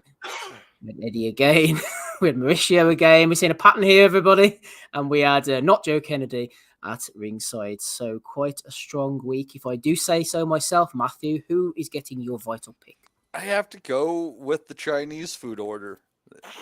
That was epic. I wish that we could replay it and you had it and it wasn't just Oz's audio, but that was fucking fantastic. Just draw attention to him, Matthew. That's what he wants. I want a large pancake and an order of mini pancakes. What you're really saying is Matty is Bosch? Bosch! John Fisher from Matty then. Andy, who are you going for? Oh, Matthew, I wish you hadn't fucking remind us about Johnny Bosch, man. Oh, come on, dude. Johnny Bosch, here's a name for the past, Steve. What was he no a matchmaker back in the 80s? Oh, yes. Good shout, Andy. There we go. Johnny Bosch. Yeah, I think we bagged on Connor a fair bit last week. It'd be easy to throw him in. Eddie's kind of coming back more into the kind of public eye again. He's going to have to kind of face the heat again at some point, but something fresh, something different. Like Da Bosch's shites, we'll go for Johnny Fisher. 2 for Johnny Fisher. Rob, who are you going for? I kind of like Cambosos' going back at the guy, because I think it's kind of what like every fighter must think when they read like Dan Raphael's fucking report on their fight. You know that way? that poor chair. That poor fucking chair. What did that chair do to anyone? I feel like they all want to say that to Dan. Like anytime he says their fucking fight was stinking, like hold on, you fucker. So I like that one. Like, but yeah, that'll be my pick. Well, I was going to go for the Order of Rats. So 1 for the Rats, 1 for Cambosos, and 2 for John Fisher. So big John Fisher, you are the Guy of the Week winner for episode 498. Congratulations to you. Bosh, indeed. Bosh. You've won something. Hopefully you're still around to receive it. Jesus Christ, Steve. He's probably fucking balls deep into a fucking chicken chow mein just now by fucking extra prawns on the side. Washed him a can of Diet Coke. Not Diet Coke. Thanks to everyone that threw in a super chat this week. Oh, yeah, tight bastards. No patreon.com/boxing asylum subscribers either, Matty. Harsh economic times. Yeah, well, the holidays are coming up, so I guess we'll have to give them that one. But we work hard to give them this content. You know, we work really hard. And Yeah, closer to Christmas, we might do a call-in show if we fancy it. But let's get out of here for tonight. Then we have had Andy on tonight. We've had Matty, we've had Ozzy as well, and rapping Rob Kelly. Matty will be back in the hot seat for the big 499 as we close in on the big 500. People are saying to me every week, can't wait to see what you got planned for 500. Well, you and me both, because right now the square root of fuck all, as Andy would say, but no doubt we'll come up with something in time. Yeah, don't forget to like, subscribe, do all those beautiful things. Share it with a friend if they're a boxing fan or even if they're not. I've been Steve Wellings. We'll catch you all again, same time, same place next week. And I will furiously scramble for the outro clip. Here it is. Bye. We'll never forget. I think that's good happening. Go to animals! We want to be honest, yeah? Crying like a little bitch. I've never met a fucking swank that can fight me. I fell asleep. You're a fucking bum, you're a fucking asshole. Rumple fucking Stiltskin. But allegedly, Oscar Rivas has failed a test. 7-year ain't. I will fucking smash you. I hope you fucking die. Be safe. I love boxing sounds, as simple as that.